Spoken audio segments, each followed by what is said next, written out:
Greetings and salutations, and welcome to another episode of Watts World. I hope all is well. Yeah, it's a little bit later than I normally come on, but you know what? So be it. You know,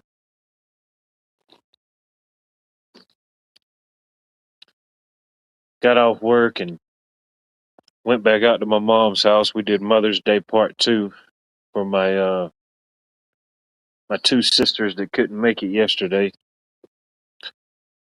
One of them was tied up out of town doing some things with my niece, and my youngest sister, she's a nurse, so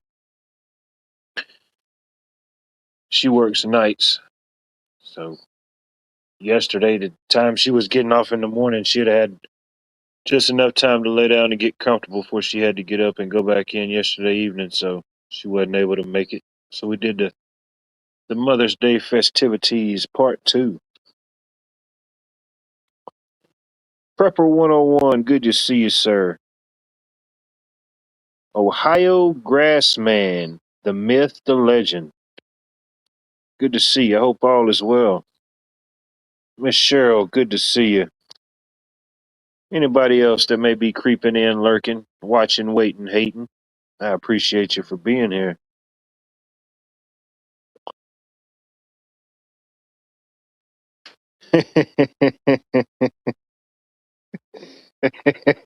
Yeah, here's to an early parole. You know what I mean? We can only hope for an we can only hope for an early and sound release date. You know, Miss Metal, good to see you.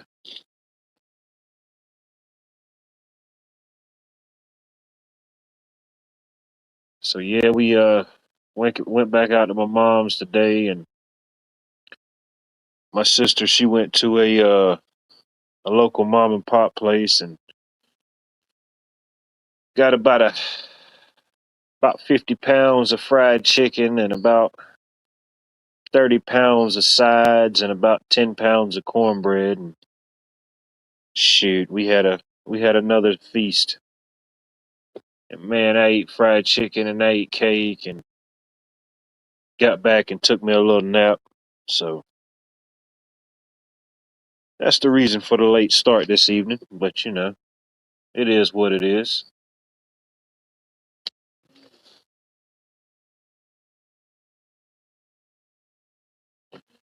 No, it was another beautiful day here today. Sunny, nice little breeze.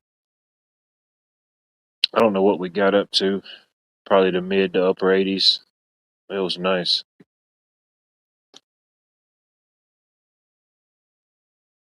Was able to get some stuff knocked out. It was a pretty productive Monday. Can't complain none.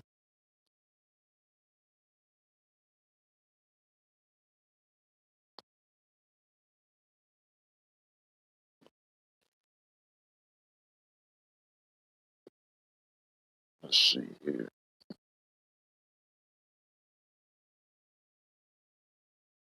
All right. Yeah, I think I messed up when I took that little nap earlier. A little hour and a half, or hour and 45 minutes. Shoot, it felt like I slept the whole night. I woke up and said, "Damn, I'm running late for work." Realized what time it was. I said, "Damn, I've only been asleep for an hour and a half." There you go. There's always something to complain about. Just ask my wife. You know, I ain't made it to that level yet. Maybe one day. Maybe one day, good people.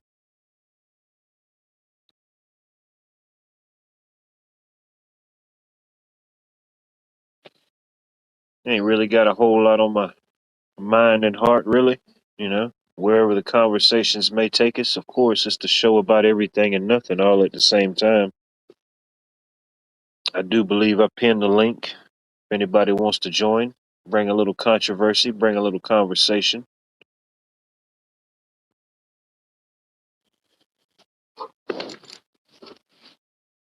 Shoot.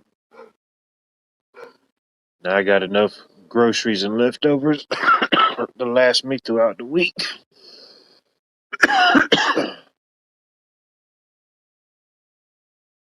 think I brought 2 or 3 big old to go plates home yesterday, and shoot, brought another 20 pounds home today. So yeah, I ain't got to worry about cooking or getting nothing to eat the rest of this week. That's for sure. I got chicken coming out my ears. I appreciate you being here, Miss Metal. I do appreciate the lurkers, the waiters. I do appreciate them.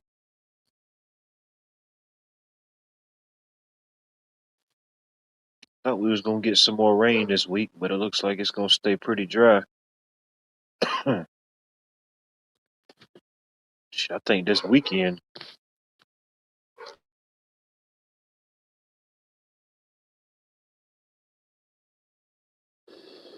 I think this weekend we're supposed to get back up into the 90s again. I think they said 92 or 93 this weekend, which will be warmer, but it's still cooler compared to getting into the triple digits. Feeling like 90 degrees versus feeling like 90 with the high humidity and heat index. That's a big difference.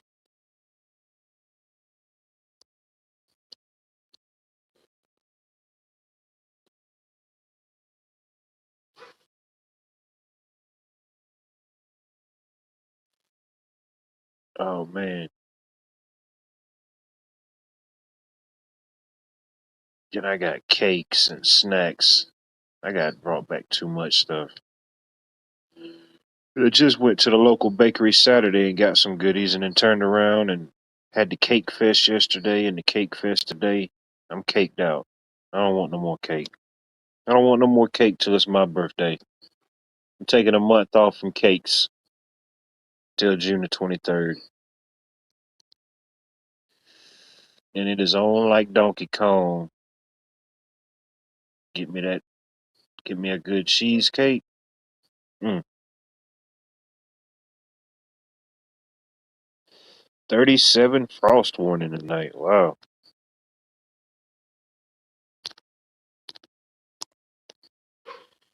Ain't no more frost here. Ain't no more frost here unless you go to Wendy's and get you a large frosty. It's about the only way you gonna get any frost here on Georgia this time of year. And I think we was in the upper 80s today, and I don't think 65 or mid 60s for the low tonight. I mean, it feels great outside right now. A little breeze going, kind of cool. Almost feels like you're sitting out on the ocean somewhere.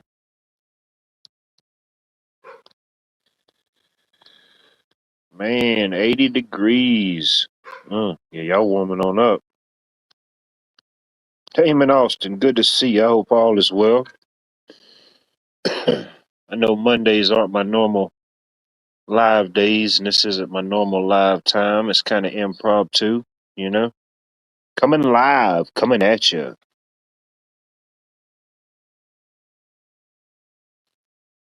I think I took that nap earlier and it gave me a second lease on life, you know?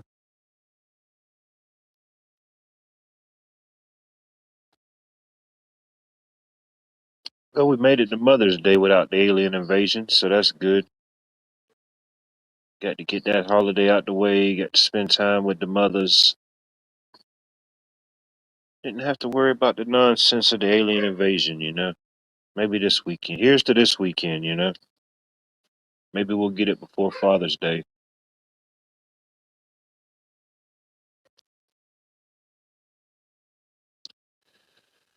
I always forget the exact date. I know Father's Day's next month. I think it may be the 17th. I know it's within that week before my birthday.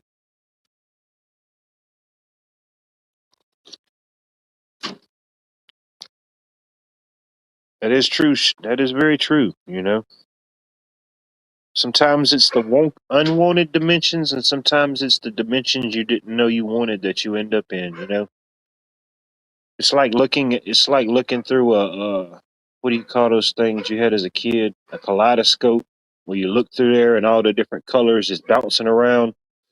Some people have compared Watt's world to looking outside of a kaleidoscope. If you were inside of the kaleidoscope looking out, some people have compared it to that, which is a beautiful thing. I appreciate those type of comparisons. Yep. Some people said it's like a confused kaleidoscope. I like it.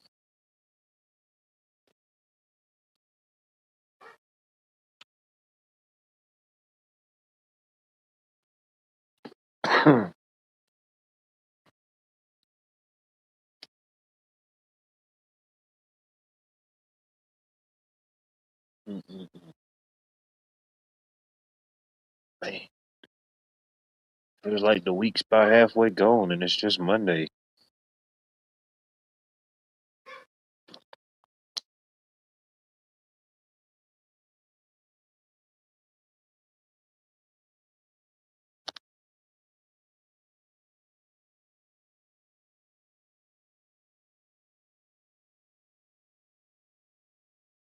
So what's on y'all's minds? What's on your heart? What you seeing? What's going on in your neck of the woods? What's the 411? What's the scoop?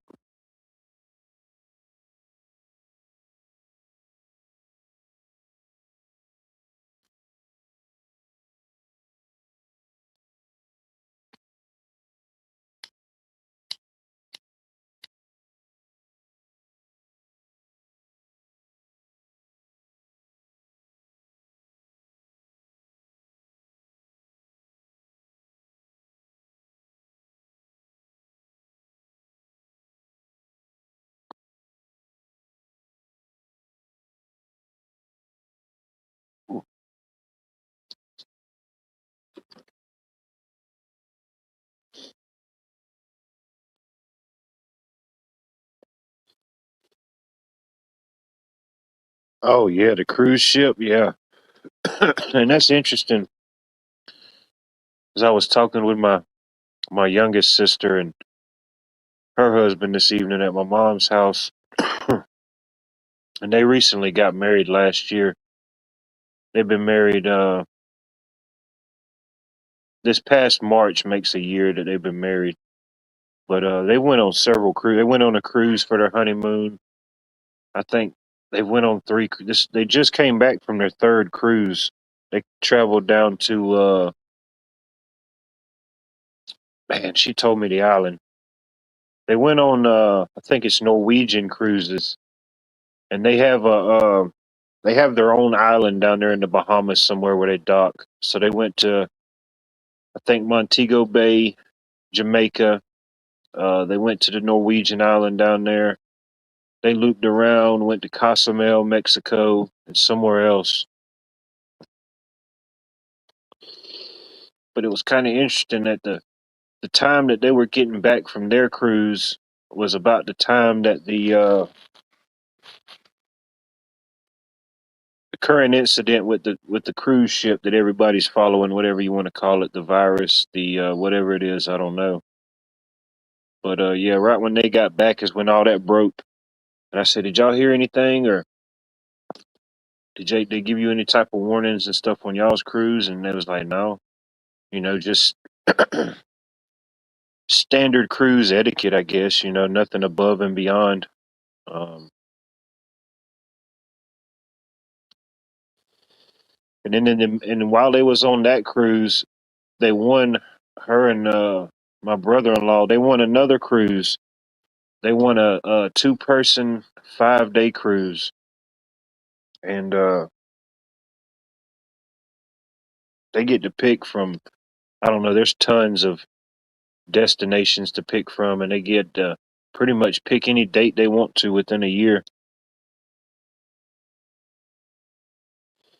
But she said the cruise that they were on was massive. I asked her how many people were on it, and she said it was a 3,000 a 3,000 passenger cruise. Now I don't know if that was with including the crew or that's just passengers, but either way, 3,000 plus crew or 3,000 including crew. I mean, that's like a mobile fortress, a mobile city. It's like an amusement park on the water. And Pilgrim 420, always good to see you. I hope all is well. And she said, yeah, the ship's so massive. You're inside doing certain things or moving around, and she said, it's real easy to forget. Sometimes you're even on a boat or a cruise. And I was just thinking, like, the volume, because allegedly the cruise ship where they had the virus incident, it's a smaller ship. I think it was only 150 people plus the crew. I'm pretty sure with only 150 passengers, I'm pretty sure they couldn't have had more than, I don't know, 50 crew members. So let's just say 200 people, roughly 200 people on that ship compared to 3,000 people on the one that she was on.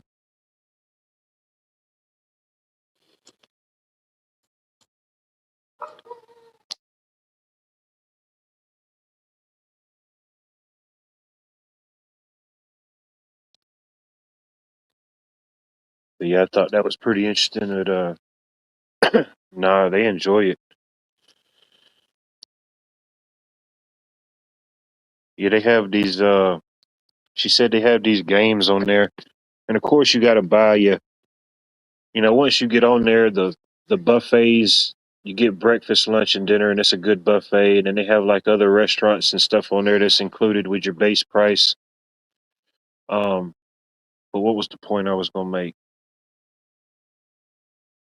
Oh, each night or several times during the day, they have like a game room, and they have like different games like bingo, different things like that. You win prizes, and that's how they ended up winning the free cruise.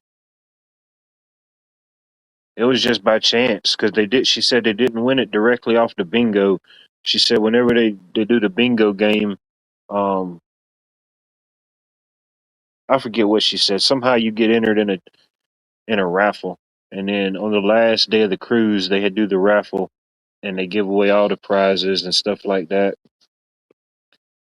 And they drew her name for the cruise.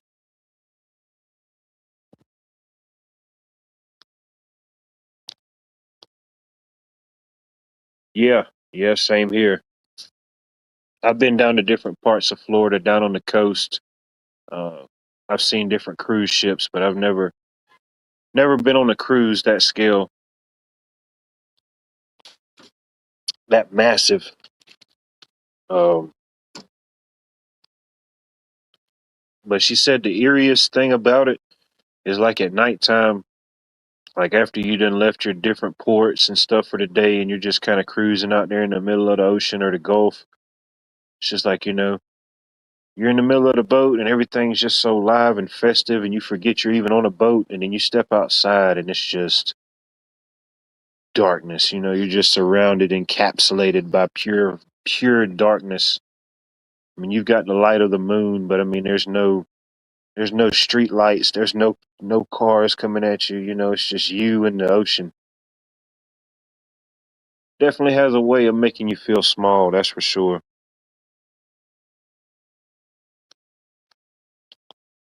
Oh yeah, I've done that a few times, like little dinner cruises, like day cruises.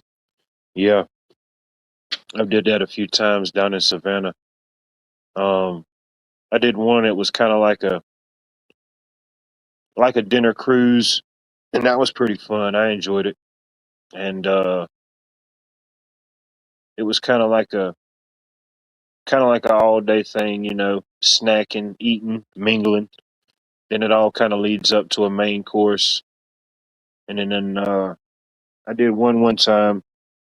I went with a couple buddies of mine, and down in Savannah they got the gambling boat. You kind of all load up on this big old boat, and then you go so many. so many miles out or however far out till you get, I guess it's like international waters or whatever the laws on that type of stuff are. And then they have like slots, blackjack, poker, all different type of games. That was pretty fun. But you got to be dedicated, and you got to pace yourself. You don't want to go out there and then get you a good little winnings and be ready to go back, or go out there and lose it all and be ready to go back, because you're out there until, until the ship comes back, until it turns around. Unless it's an emergency, nah, they ain't taking you back just because you want to go back. And that was pretty fun. And then I need to go back and do it again. It's a pretty fun experience here locally. We've got like several different versions of trips that you can do down the Savannah River. You can do the uh, it's like this one big boat, this double decker boat, and you kind of go down the Savannah so many miles, and then you turn around and come back, and the director or the guide, they're giving you like little history factoids, and um, you know, if you see gators or different wildlife along the way, they'll kind of point that out and be like, hey, that's a so and so, so and so. Kind of give you a historical rundown of the Savannah River. They also have a party boat. They do, I forget the hours on that. I don't know if they do it during the day, but they do it at night. It's kind of like a music, drinking. I don't think it's like full on food, but they have like hors d'oeuvres, snacks, that type of thing. And yeah, they'll float you down the Savannah River, got the lights going, got the music going, you know what I mean? A pretty good little vibe. And yeah, you go so many miles down the Savannah River and then you come back. And then another option they got, it's it's a little bit smaller experience, but it's pretty cool. It's the I forget what they call it. They got a certain title for it. But anyway, make a long story short, you're on this boat and you're kind of sitting there going down the Savannah River, and they're kind of telling you little things about it, but they've got like a live band on there. They've got they've got the guy in there with the saxophone, the lady with the violin. They got like three or four musicians like positioned on the boat. So you're like drifting down the Savannah River, getting live music. It's a pretty cool experience. If anybody's ever in the area, uh, definitely if you're not really a party boater, the scenic guided tour is pretty cool, and the Savannah River Music Series, I think that might be what it's called. That's a pretty cool experience.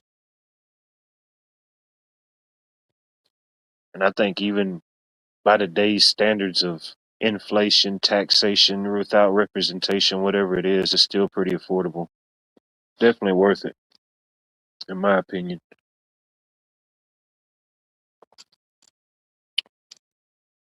I think this weekend, of course, this time of the year until New Year's Day, there's an event or a festival pretty much every weekend somewhere. But the big one here this weekend will be, it's called the what do they call it? The Thunder over Evans. Um, Thunder over Evans, EVANS. And that's a city or a town, one county over in Columbia County. And I forget how many years they've been doing it, but it's like a pre-Memorial Day celebration. Like a salute to the troops, all different things. But they have events and music all day, all day, for the kids and everybody. And then once the sun goes down, man, they have one of the best fireworks shows. Each year it gets bigger and bigger. Um, Fireworks shows. They have the laser. I mean, they got the fireworks going. They got the laser show going. They got the drones up in the sky, making all the different things. The Statue of Liberty, the all different types of shapes and things like that. That's pretty cool.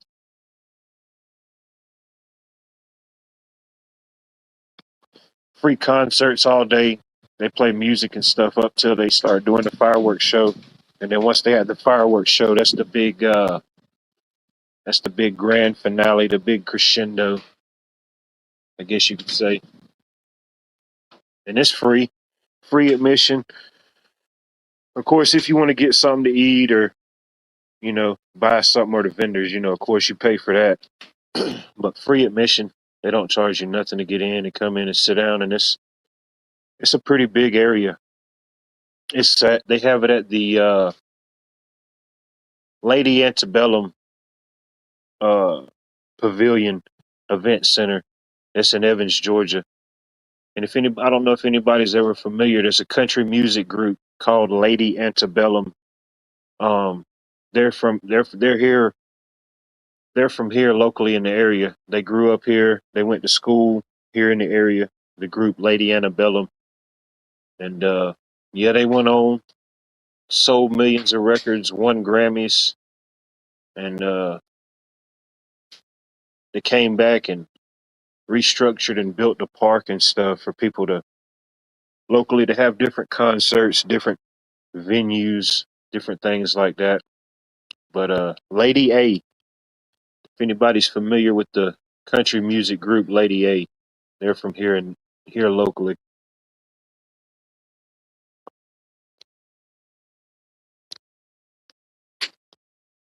Bella Vanilla, good to see you. I hope all is well. Happy Mother's Day. Happy late Mother's Day to all the mothers. You know, I know we a day late and a dollar short, but happy Mother's Day again. But yep, they're from here. They're from here in the area. They grew up locally, went to school here, and that's the rest of the story. But yeah, the Thunder over Evans. I forget how many years they've been having it now. But yeah, each year it just gets bigger and bigger. Um, uh, more musical events. It's live music all day. Um, the fireworks shows and the laser shows and the drone shows. That's pretty cool. I mean, I know there's bigger and better shows, but it's definitely one of the better ones I've seen.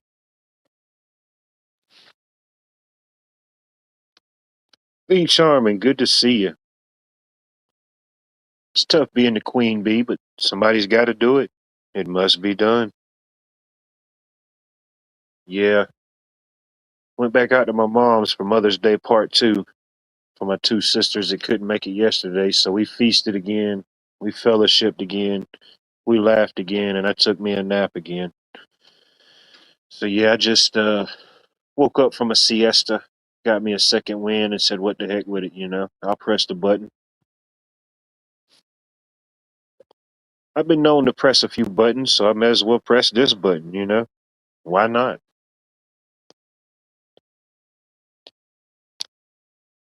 It's a good question. We're playing tag. I think I think we spoke earlier in a text. I think she's doing some things, handling some things. She's okay. She uh she may step in and join in once she gets things wrapped up on her end. But yeah, everything's cool and copacetic. I don't think it was a manic Monday. I think it was just a normal Monday. That is true. It's good to be seen. It's good to see y'all. If nothing else, I'm glad you got to see me. You know what I mean?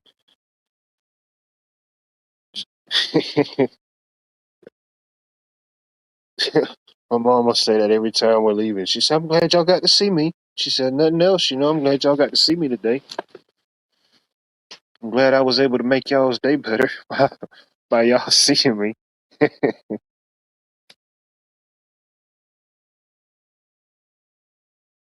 But no, yeah.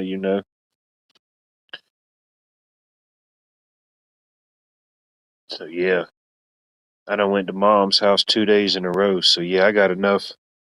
I got enough rations, snacks, beverages, sweets. Shoot,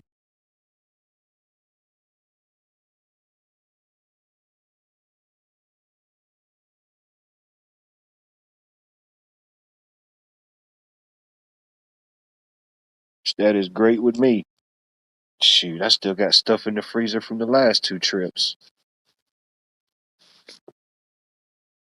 Let's see. Uh-oh. What we got going on here? Karen Thompson, good to see you. I hope all is well. Have you heard anything about the ticks that make you allergic to meat after they bite you? Drone boxes and yeah. Uh, I've heard different things. I've seen different articles. Art Wildman, good to see you. I hope all is well. A country man will survive. Oh, definitely. Definitely. No doubt about it, you know. And I don't even really think to acknowledge these things is even fearful, you know. I mean, at all times, we're at some state of warfare. If nothing else, it all boils down to spiritual warfare, you know. All these other warfares are just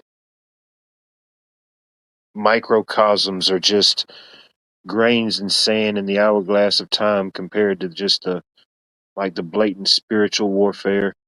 But there's mental, there's physical, you know, many different dimensions of warfare. But I remember, I don't know, it was about 2 or 3 years ago. There was a girl here, a young girl here locally. She went somewhere, and it wasn't far. It was somewhere in the south. It might have just been one state over. It might have just, I can't remember where it was. But anyway, she went somewhere and allegedly got bit by a tick or something, and didn't think much about it. Didn't think much about it at all. Everything seemed copacetic and kosher. Um, Mary Freeland, good to see you. I hope all is well. Yeah, I know this ain't my normal day, my normal time, but it took me a little siesta after I ate about 10 pounds of fried chicken, you know, and got my second win and said to hell with it, you know. I press enough buttons in life. I could press this one more time. But the girl locally, she got bit by the tick. She felt normal, didn't think much about it till she went to eat something, some type of meat or something, and had some real bad effects, whatever the side effects or allegedly could happen by something like that. And they took her to the hospital, and she was in pretty bad shape. But from my understanding and what I can remember about it, they brought her back. She survived. Um, it took a lot out of her, but she survived. But yeah, uh, it completely altered her diet. Yeah, that was a couple. That was like 2 or 3 years ago, and I mean, I'd always, you know, different things like Lyme disease and things like that, or you know, even being in the South. A lot of times I'm working outside, even when it's hot. You know, I still have on pants and stuff, just for the simple fact there could be ticks, different things out there at the time. But I always had a habit of just checking myself when I come in. You know, checking my pants, the inside of your seams, your socks, different places like that. But yeah, definitely things can definitely happen naturally, in my opinion. And for whatever reason, I guess for no other reason than they can, you know, man likes to alter, manipulate, do different things like that. Uh, we've all heard the stories, you know, the killer hornets, the super mosquitoes, the bees. So it was only a matter of time before they came after the fleas, you know. Duplicitous scum, man. Throwing the dirty fleas on us. I guess that's what they think of us, you know. Like the saying goes, you lie down with dogs, you come up with fleas. They just said, huh, you dirty dogs, we're going to give you some more fleas.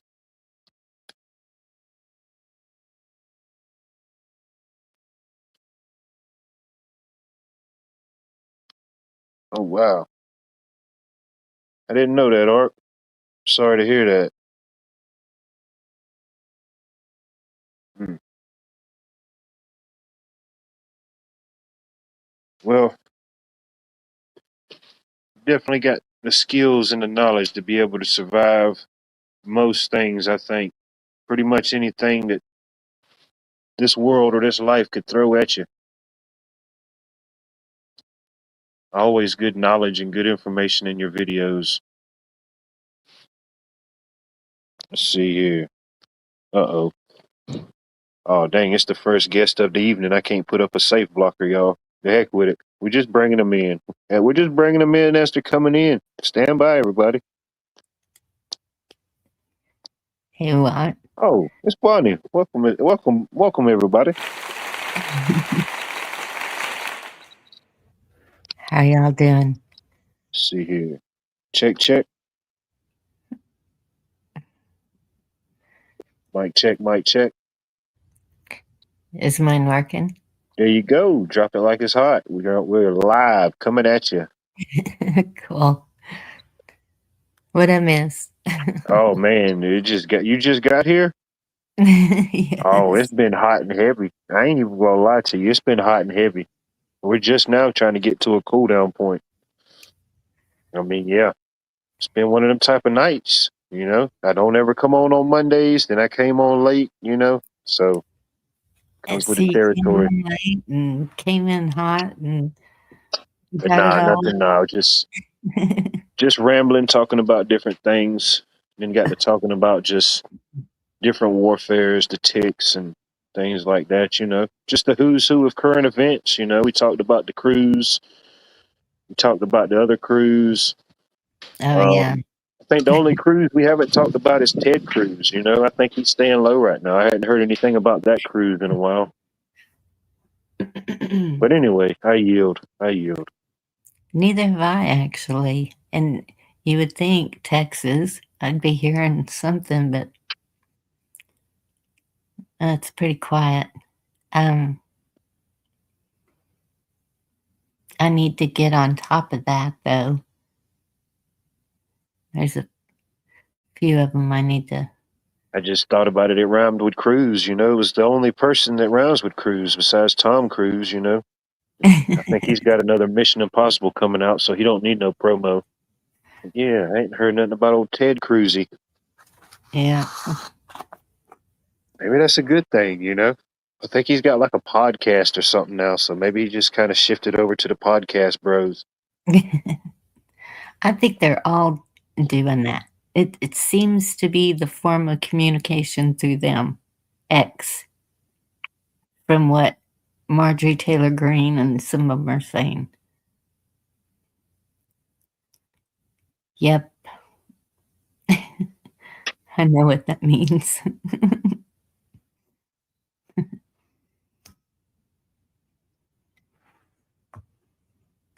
Brew, good to see you. I hope all is well.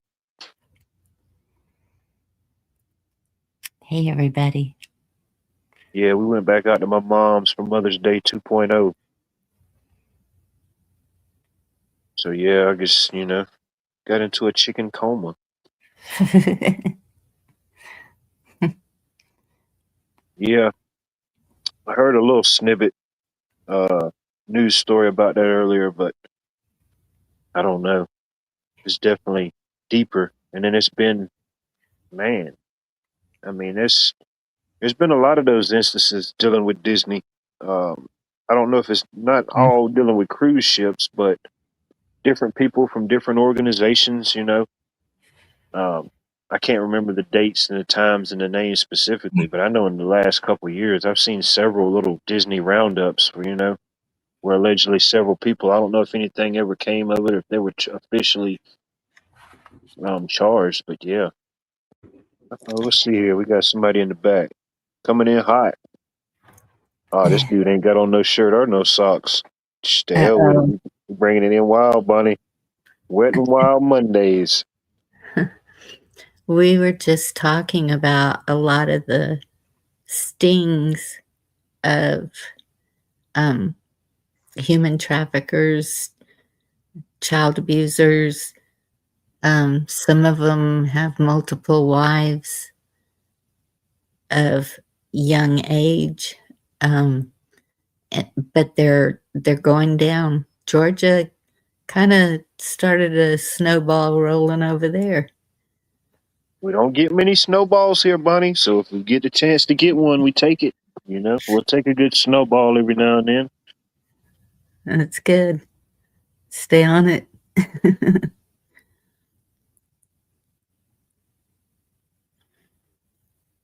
Yeah. Okay, I have never seen this before. Sick. I heard you talking about mosquitoes. I say ain't not worried about no mosquitoes. I'm from the great state of Mississippi. We have mosquitoes that eat mosquitoes. Nice. Yeah, we have big ones here too. Yeah, it's been kind of Go ahead. it's been kind of What was calm with the that? mosquitoes so far. I guess not having any rain for the month of April or March, pretty messed up their egg cycle, whatever it is. I know they're coming. They ain't went extinct. They might bring in the bioengineered ones, but who knows? They're coming. Right. So far, so good. I think I've seen 2. Yeah, I haven't seen very many. And well, I think that storm last night blew everything out because my 55-gallon barrel was gone across the property over there, and things were blown all over the place. And I found a pair of shorts, and I'm trying to find the owner. Man, it blew your shorts off? Man, what a time, Bunny. Sometimes we can only hope for moments and nights like that. They're male shorts, not they're not mine. I don't judge, I don't judge. Well, I want to know who they belong to and how they got in my yard. Because there's, Ain't unless your they're my son-in-law? son, he hasn't come up yet for me to ask him. But About to my say, I don't know. daughter saw him, and Maybe, they I don't know. Do y'all hang your laundry out to dry outside? no.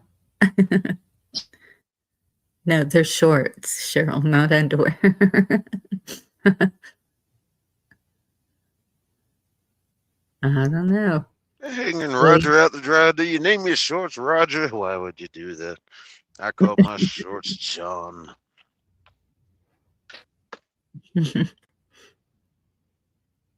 We'll never know, Cheryl. We'll never know these things. That is the $1,000,000 question. We need to address the elephant in the room. Who's got on pants or nah? I am not wearing pants. You're not? No. Okay, me neither. No pants, no shoes, no worries. Yep, no shoes. I'm on a dress. Yeah, it's a toga kind of night.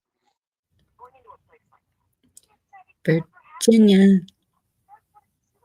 Yeah, I know the weather here was nice. I think, I don't know, got up to maybe the upper 80s, mid 60s for the low.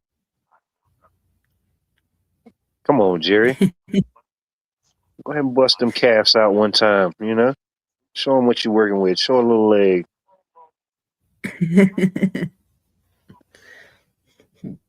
I know if it was up to me, I'd probably wear shorts all the time.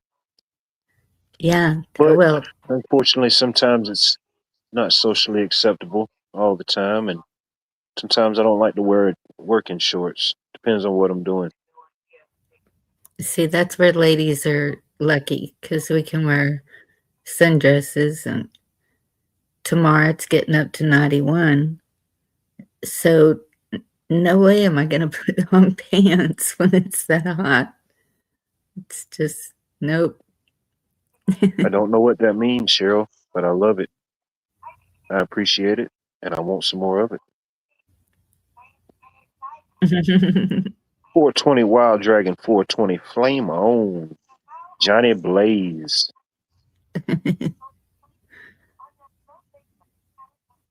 Johnny Bravo. I bet 420 was like Johnny Bravo. It's like Johnny Bravo in his previous life, you know? Right? Got to be pretty far out there, Cheryl, to surprise me at this point, you know? I'm not saying I totally disbelieve and discredit everything, but, you know, I'm about due up for a good shocker. A good shocker, you know? Not like the villain from Spider-Man. Hey, Pat. All right, y'all Pat, tighten up. Pat's here. did you get Good to those see you, Pat. storms? No. Today I was watching what do they call that machine? Is it the Dominator Storm Chasers up in Oklahoma? Sounds My pretty goodness. aggressive. The Dominator. Yeah, it was until it broke down. Damn, it got dominated, you know? It was right in the middle of a tornado. That tornado hit right. Well, they took a ditch to try to avoid the tornado, but it still hit them. They are crazy. Storm chasers are a different breed. You ever seen the one, I don't know, maybe they have several of them, but I can't remember the guy's name, but man, this thing was it was almost like a militarized vehicle. And then if it got like real bad, it had like these spikes, or I don't know how much it could withstand. You know, he said that he'd withstood everything that he's encountered so far, but it had like these spikes or something that went down to like, I don't know, keep him from rolling over or flipping. Yeah, But but yeah, that thing was it's pretty beefy. You know, it could withstand most things. You know. yeah. YouTube, please. All right, y'all Cheryl. really better tighten up now. The police is here. YouTube police, good to see you. Keep them straight. Keep them honest. Make sure they're honor able and trust able. At this point, we don't even care if they're commune able, but if they can be honor able and trust able, we'll take them. We'll keep them. We'll befriend them. You ever seen a black storm chaser? Which one? What do you mean, which one? What'd you ask? Did he say, have you ever seen a black storm chaser or a storm chaser? Oh, black. I have not. You haven't met me. All right. Amy We Robards. used to Good to do see you. that. Good evening. I used to do that a little bit back in the day, but you know, we didn't have all that fortified vehicles equipment, so we were just idiots. Right. Hear about bad weather sales, possible funnels forming. It was like, ooh, take the information you can get and like go check it out, get some film. But we weren't as extreme as these guys that are doing it now. Yeah, like you were talking about, guy that has a spike that can dig him into the ground, keep him in there. Yeah, I'm not trying to get that close. It was just kind of fun to see that crazy weather. And of course, I Well, was doing it with a couple white boys, but that's beside the point.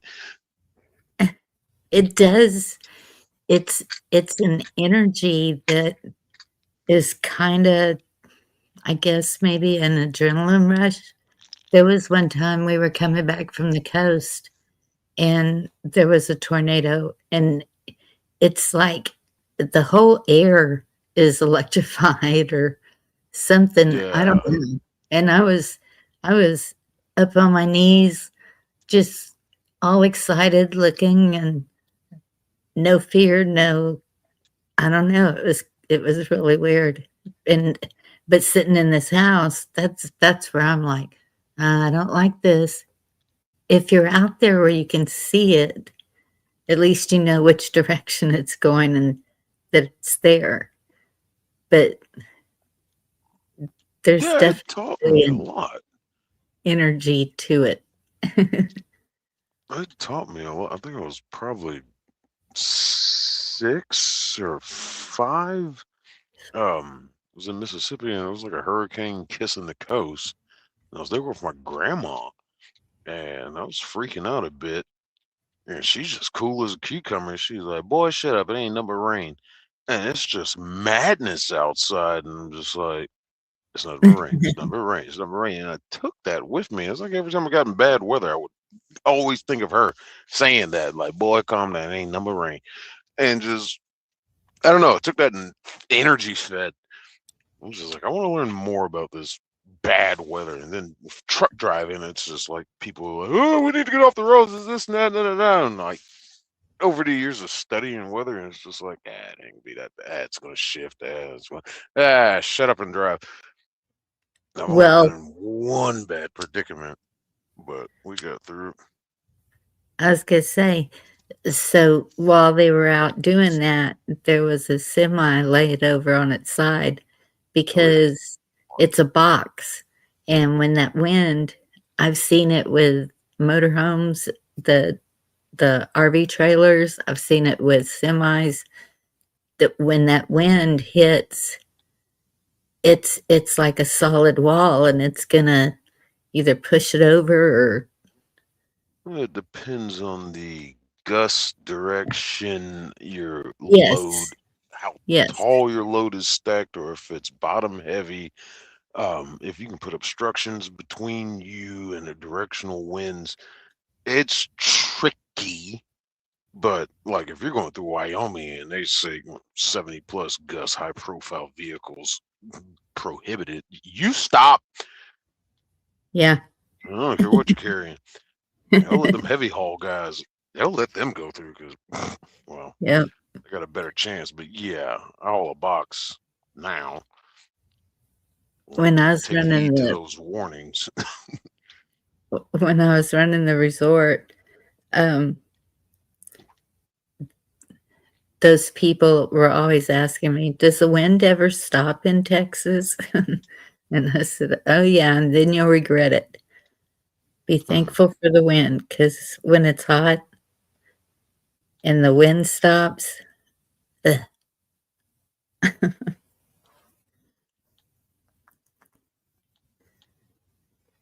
I've been in Take care, Texas YouTube, please. in years.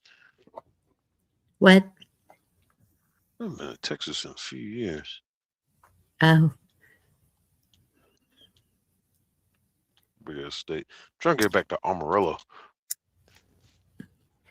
see, I have never been up in the Panhandle. Oh yeah, they hate me in the Panhandle because I always wear my Sooners hat or hoodie.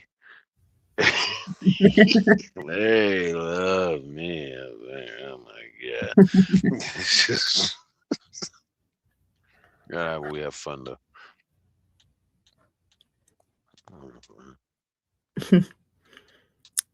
My friend wants to take me up there. There's some kind of ranch or something she wants me to see.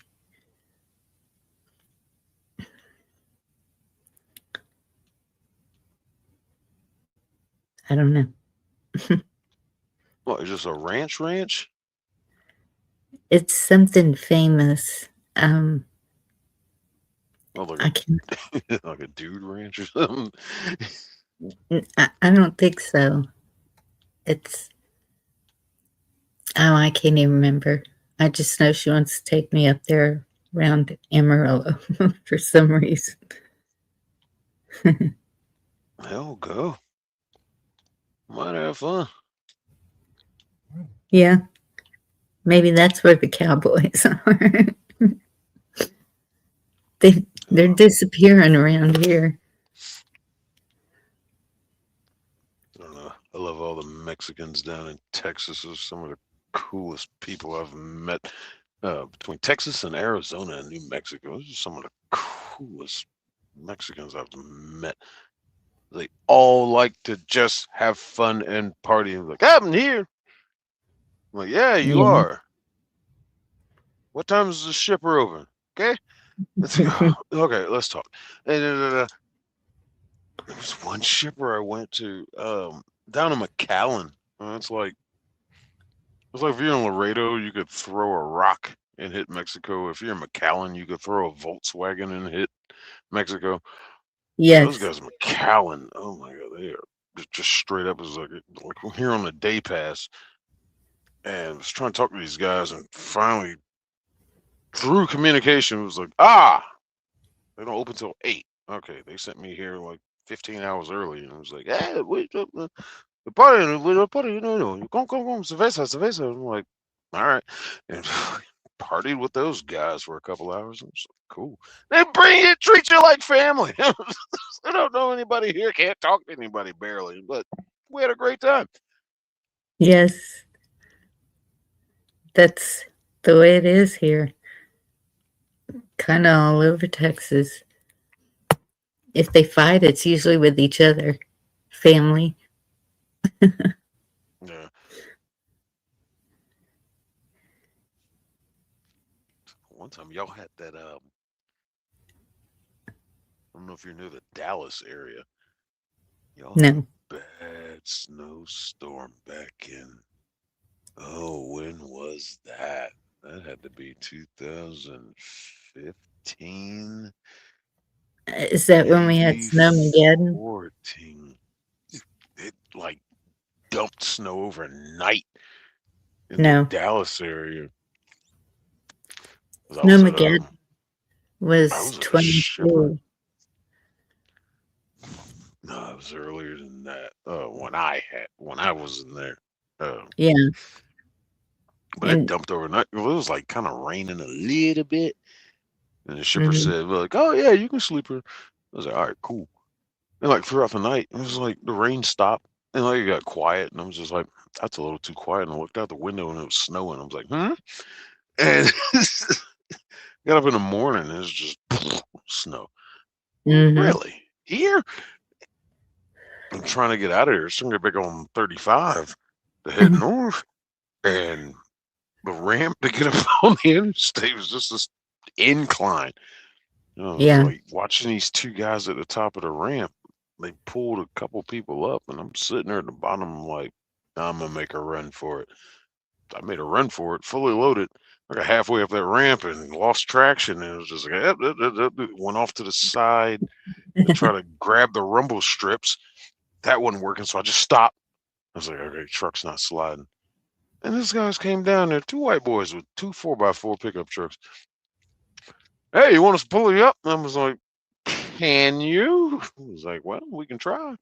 They linked their trucks up together and then hooked up to my deer guard, and they pulled me up that icy slope. I was like, wow, you guys, that shocked me. I Yeah. was like, yeah, man, no problem. Just out there doing a good deed. Nobody asked them to be out there. Nobody paying them. Just good people doing a good deed. And I was like, we need more of that in this world. Yes. And Jerry, I have heard a little about something like that, I think, but I'm not for sure. Yeah, when I went to Kentucky, it was at Christmas and it was snowing, and I was a tourist, and it was night, and so I knew I was driving slower than the people who lived there.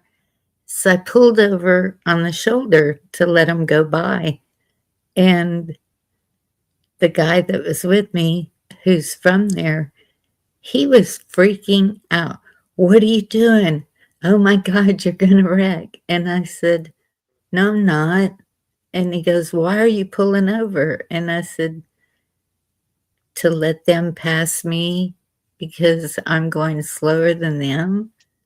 And he just could not understand that at all. And I said, that's what we do back home.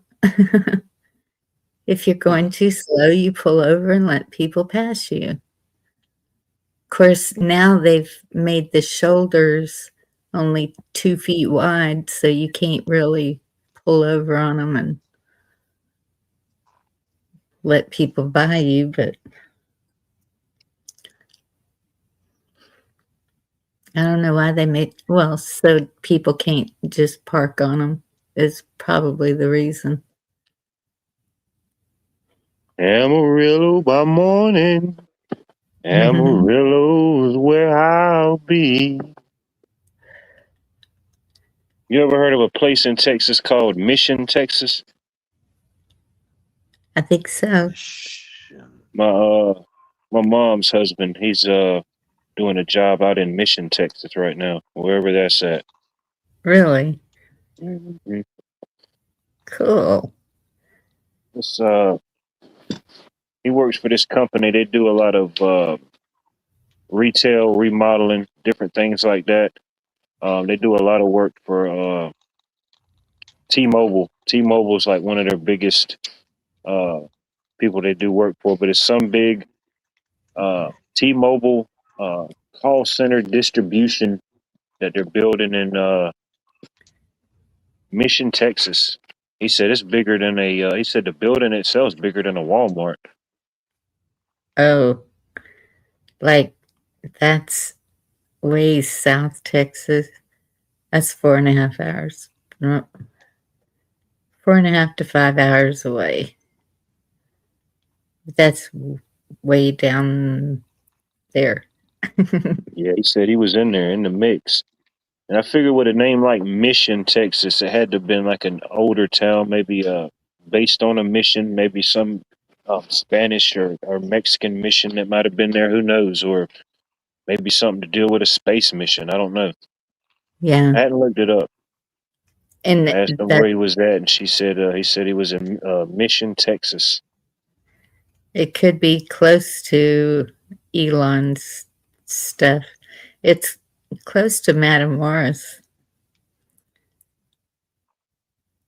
I mean, it's right on the border. Looks like. Yeah, he's out there somewhere. They send him to these places you never heard of, you know? Oh Even the yeah, people that live in the state got to look it up and be like, where the heck is this place at? it's Tallamadoochee, Georgia. Who the heck's ever been to Tallamadoochee, Georgia? I have. it, See it's what I'm right saying? at You and me Mac. both. The Tallamadoochee Festival. You know, you got to have that shirt. It's sought after. I don't have this shirt. Yeah, that's right outside of McAllen. So yeah, he's right on the border. Yeah. I don't know if he drove out there or flew out there. They'll pay for his flights, but a lot of times he'll just drive because uh he'll get the extra money from it for his mileage. However they do the mileage, they pay him so much Yeah. per mile. Yep. So if it's a legitimate driving range, you know, he'll just drive it and get that little extra bonus. Well, not Yeah. really a bonus, but you know, something compensation. Yeah. There's a lot of missions. I know San Antonio has, well, they call the Alamo a mission. And Peace then Dynamo, you were the third person that probably could have said they've been to Tapaloosa. You know, good to see you, Peace Dynamo. Welcome to Watts World. I hope all is well. I think I'm gonna leave that up there a little while just so people know about it. You know, let them Google it. Let them figure it out what it is. I don't know what it is. Tallapoosa. Mm-hmm. It's And where beautiful. was that music concert you went to? Or Me? you? Oh, in my videos that I just posted, Yeah. that was at the that was in a small town of Waynesboro, Georgia, in Ah. Burke County, Georgia, the bird dog capital of the world. You know, so they Yeah. say. But it was Waynesboro. the Boss Hog Cook Off. It's an event they have every year. They have, of course, local vendors, local people, but a lot of it's like competition style. Of course, that's what it is, a competition. But it's shoot, I don't know, dozens of people, mostly from around this. I forget the furthest person I seen out was a crew from Mississippi. I forget which part they was from, but yeah, during the day or whatever, they have like live music and stuff. It was pretty cool, pretty good atmosphere. The rain, it didn't rain any, which was good, but it just looked like it could pour down at any minute. I think that probably kept a lot of people from coming out, because usually it was pretty crowded on a Saturday. But yeah, I enjoyed it. Yeah, it looked chill. Peace Dynamo, is that in Georgia? Because I'm seeing a Tallapoosa. It's west of Atlanta. What happens in Tapaloosa stays there, Bunny. You know what I mean? The fact that we even let you in on this much, really, it's like, it's too much. It's Well, like Fight Club. I mean, I think there's a few. I've never heard that name, but there's one in Florida. No, that's Tallahassee. Never mind. I've seen some shots and some videos of the Riverwalk in and around San Antonio. Yeah, it looked nice. I like how they have it set up.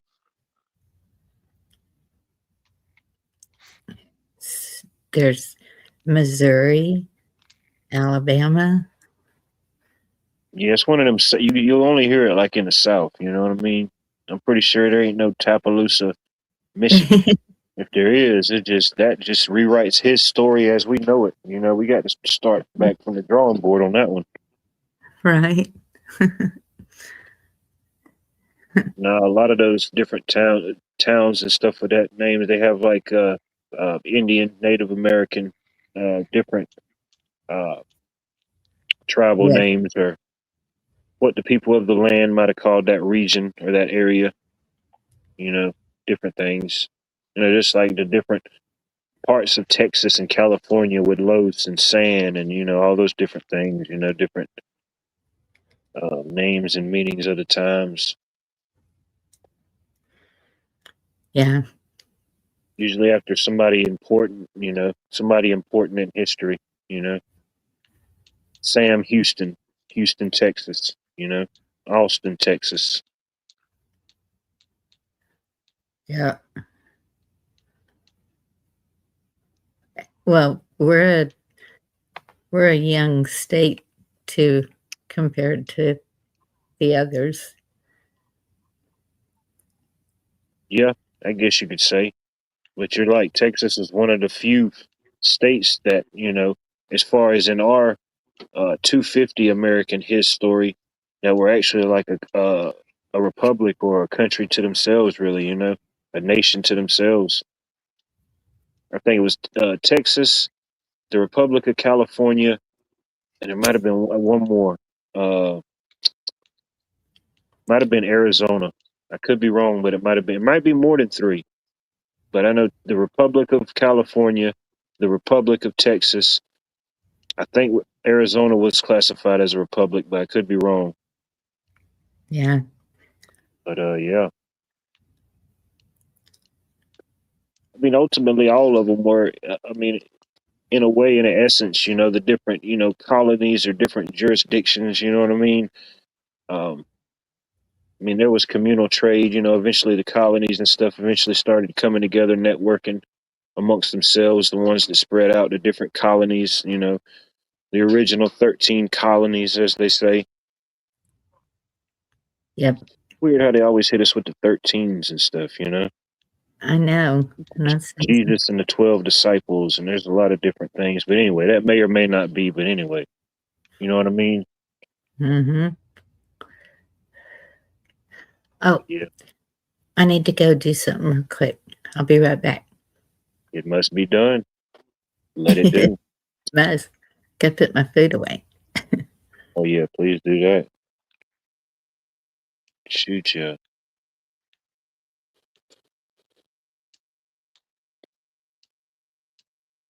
Shoot.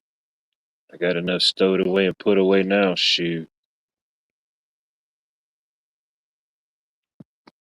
Feed a small army.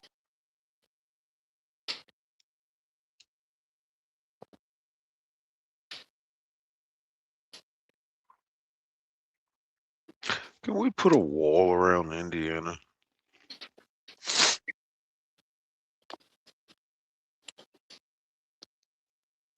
Yeah, wind's picking up.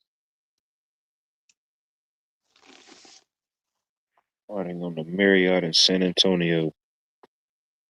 Been all around the world and back, Jerry. I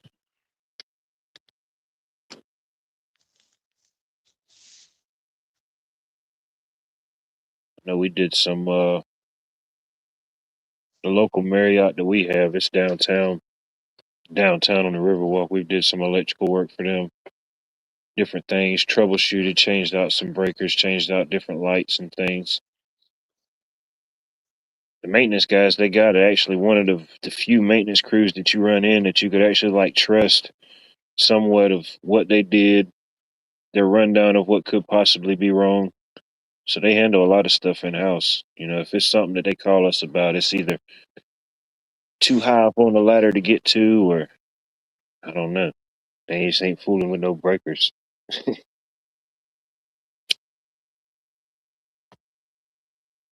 It's like we had a service call today. Allegedly at this building was a school property itself. I don't know, over 100+ years old. But in the last couple years, they've been through the process of renovating, going through renovating it and making it out living in apartments for like veterans, people like mainly veterans because it's on the campus, you know, need homes or whatever the situation may be. But yeah, they called us in and said that the one of the buildings that it was in the process of getting refurbished, allegedly some kids came in, and there's no kids that live on this facility. It's all, you know, adults. But it's alleged they said some kids came in, went into the electrical room, and the main disconnect that shuts off the elevator, they went in there and pried it and jammed it up. And every time they tried to engage the switch into the on position, it would automatically trip off. It wouldn't stay in the on position. So it was like, we checked everything out, proper voltage and everything, but you could see like on the inside of the disconnect, it looked like, I don't know, somebody had pried it or something.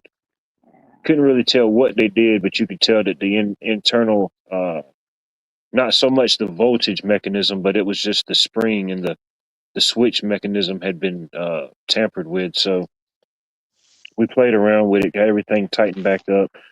It held. Um, Voltage read proper. Uh, Cut back on the breaker to the elevator. The lights and everything came on the elevator, but the doors never opened. It never functioned. So at that point, you know, they had proper voltage. Everything was working on our end as far as what we could troubleshoot it. And they said that they would get an elevator technician in there now that everything was on and proper. But I don't know. That story just sounded funny because for one, you can't just walk in this facility. It's all key carded. All the people that stay there, you swipe the card to get in it. Which that don't mean somebody can come in. You know, somebody can have a guest or somebody could wait for the door to get open. And then for two, the electrical room had was a locked door and there's a camera right in front of it. So if somebody did go in there and the cameras was working, they could have seen what they looked like. But I didn't see. I looked at the door. I didn't see any type of prying or anything. But I don't know. The story kind of sounded fishy. And one of the two different maintenance guys, both of their stories was a little different. I'm just listening to them, you know. Then about that time, we flipped the breaker back on, and there was a tenant coming down the steps. He said, "Y'all here working on the elevator?" And I said, "Yes, sir. We're trying to get power back restored." He said, "Thank God." He said, "Man, these steps are killing me." I said, "Yeah, I bet." I said, "Well, we got power back on. They're gonna have to get the elevator people out here still." But yeah, he said it had been out for a little while. He said it had been out for a good while. This ain't something that just happened. So I don't know. They'll figure it out. Who we got here? Yeah, I just been rambling away. We got like 10 people in the backstage. All of them just left. Virginia stuck it out. Sorry about the mess in the back room, you know. But So, yeah, okay. Well, I muted in order to come into StreamYard when you were telling your story. So, what was the damage? Like, essentially, there was no power. You're saying was an what elevator? they called us in. To make a long story short, this is like a massive campus that they're renovating, and they're turning it into like veteran homes. You know, veteran homes and stuff for veterans, kind of get them back on their feet. Well, they got an elevator, and they called us in because they said that it was on the ticket. It just said a bunch of weird stuff, and I'm like, man, that just sounds weird. That's a lot of stuff going on for an elevator. And when we get there, the guy said, "Yeah, some kids came in, and somehow they got in the electrical room and they pried on the disconnect. Because anytime you have major equipment like elevators or even ACs or anything like that, you're going to have a disconnect involved, and all that is just a way to cut it off in between. The breaker, you can turn the breaker off and everything's dead, or you can leave the breaker on and cut the disconnect off, which where you can work on things, and it's not hot. But you could clearly see on the inside of this disconnect where the little latch that latches into place that lets it engage where you can turn it on, because you can't turn it on unless the door is shut. It's just a safety mechanism.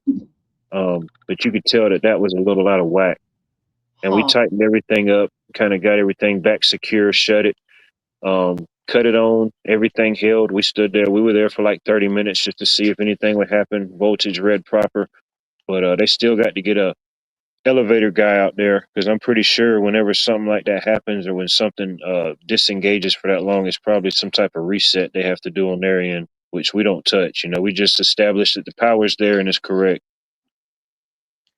Right. But story was funny because I just sit back and I just let my coworker kind of just take the lead most of the time on stuff like that. I just sit back and listen. But both of the stories was a little different. And in this type of facility, you got to have key cards to get in anything, to get in the front door, to get, in the stairwells, everything. It's like VA housing. And then they got through a group of kids got through all those levels of security, through all the security cameras, somehow got through the laundry room, back to the electrical room, pried the door open and went in there and just damaged the switch. Nah, kids do crazy things, but I don't see them doing it. If anything, they're gonna break into if they want to do something, they're gonna break into the laundromat and the dryer things and get all the change out. Why are they just gonna go in there to destroy an elevator disconnect? Was there any copper to steal? Oh yeah, the whole electrical room, yeah, but shoot, for an idiot. Oh, and then there was the room. Then it looked like something funny might have happened, because the room where the breakers were in, the breaker panels were in a different room than the disconnects. The door on it you could tell there was obviously somebody prying on there. And if there was an idiot enough to be brave enough to go in there and try to cut some of that stuff live, they would not live to tell the story. I promise you. They wouldn't make it through the first wire without getting blown back through the brick wall or the door behind them. Yeah, you don't want to play around with that high voltage. We did a job one time. This property sat vacant for a while, and it got sold or it changed hands, and they wanted us to come in and give them a quote to kind of bring them up to not so much total renovation, but get them up to where they could get power established and make sure everything was safe, to a point. So we was like, all right, yeah. So they took us back there to their panel room. Oh, some idiot came in there.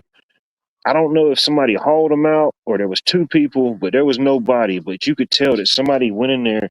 You could see the blow ball. You could see the whole inside of the panel blew. Where somebody tried to cut the wire, you could just see the whole thing exploded. Or like they Shit. started to cut it out, and yeah, and it was like, you didn't know nothing about this. So it was like, no, it's like shoot, So obviously it didn't happen within a certain point. But I'm thinking whoever that idiot was, man. So did any of these people get caught? No, nobody ever got caught. No, just to my knowledge. Is there any good reason to cut a wire like that? No, sabotage, but at that point, why would somebody just go out of their way for something like that? You do have people that just know the value of something, simple destruction. You do have those type of characters. Or we've wired up homes, and things can happen anywhere. Every town's got a sketchy side, but we've wired up homes in sketchy sides of town, and we'll let the contractor know, hey, we'll go in and we'll wire up this house, but if anything happens to the wire or it gets stolen, it's not on us. It's your job and your obligation to secure the job site. Um, But yeah, we've went into situations where we wired up a house, and before they could get sheetrock, somebody done went in there and cut them all out and stripped it. And you could tell it was somebody that really didn't know what they was doing. They was just trying to get some copper and some spare change because they didn't take everything out. They just cut like everything down on the low level that they could reach. So I mean, Damn. those type of things do happen, you know. Man, that's wild. I mean, it hadn't happened a whole lot since I've been with this company. It's only happened on maybe like 2 or 3 jobs, you know, complete like sabotage or like just a thief, you know. I guess I need to quit telling everybody I'm looking for copper. Oh damn. Yeah, Marty, you might just you might not want to talk about the thing. Hey, Oh, and then Virginia. we had some yahoos one time at one of the hospitals here locally. We was doing a renovation there. Man, these jokers stole the whole trailer from the hospital, man. I said, man, what is the balls on these people? Came up there, cut the lock, did all the different things, loaded up and hauled off on it from the hospital.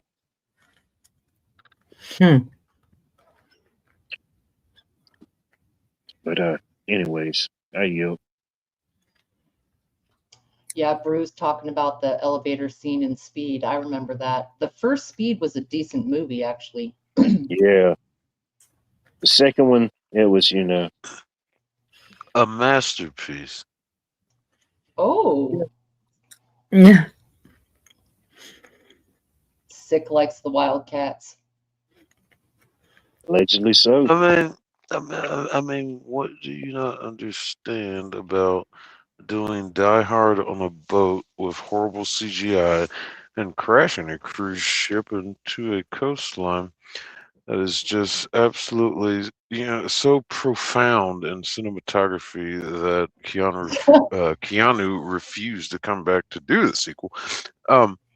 It's an absolute masterpiece in the sense of this is how you do not make movies.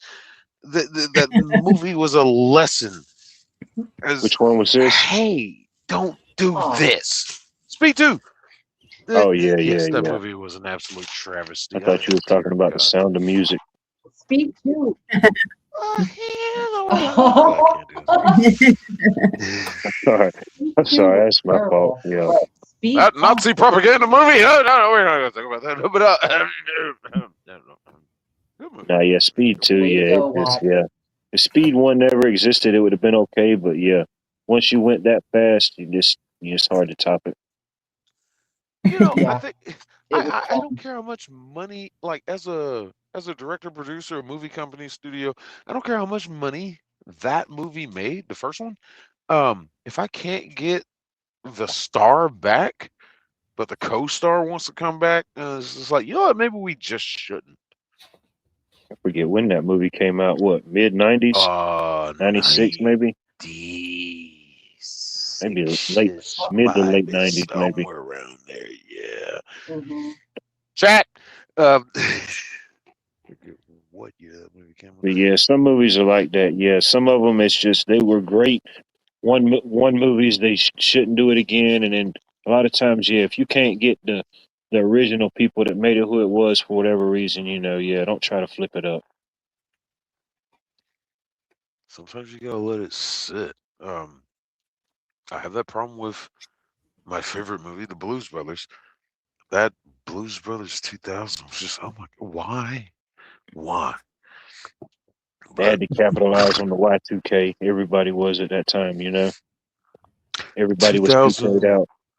Yeah, 2000 was a year of a lot of movies that came out to try to just throw that number in the title. It's just like, I don't think any of them were good. Nah. Most movies you see with the 2000, even like what was it, Dracula 2000? That even anything in it with 2000 in it. Yeah, I could be wrong. If somebody could show me a movie that had 2000 in it, that's a good one. I may be open to interpretation. I'd love to hear because I can't think of one. What about Mystery Science Theater 2000? That's 3000. Oh, dang it. Me no Dang. math. So That's close. 1,000 more leagues. 1,000 more leagues. Yeah. It's tough, you know. It's tough. I don't think anybody can really name a good movie that came out in 2000. You know, that whole year was kind of void. And the more things I get to see, I don't know, just like what today, I just went into like a weird deja vu Twilight Zone mystery mind theater thing. 'Cause I guess it was today was the Twilight Zone day. But anyway, it. yeah. I was like, yeah, well, it was 30 minutes ago. But yeah, today was Twilight Zone day. But Was that What like does the that even first mean? episode of Twilight Zone? let me Yeah. see. Let's see. I think I still got the link saved. Because There see, you go. a lot of people like to call May the 4th Star Wars Day, but Star Wars Day is actually May 25th, the release of first movie. What is Twilight Zone Day? I don't You're know what this traveling through one. another dimension, a dimension not only of sight and sound, but of mind. A journey into a wondrous land whose boundaries are that of imagination. The signpost ahead, your next stop, Watts World. Huh. Isn't that something? Did y'all feel that? Yeah, I did. All right, good or bad, as long as it was felt. You know, I'll take that. Good, bad, or indifferent. But yeah.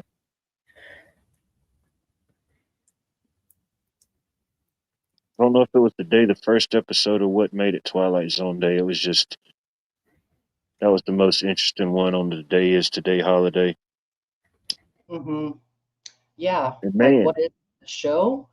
uh, and I still go back and watch the Twilight Zone episodes. I love watching them, and it's so interesting to see how some of the topics or whatever might have been trending at that time or whatever was being pushed or whatever. It just you would besides being black and white, you would think that it was just nowadays on certain things.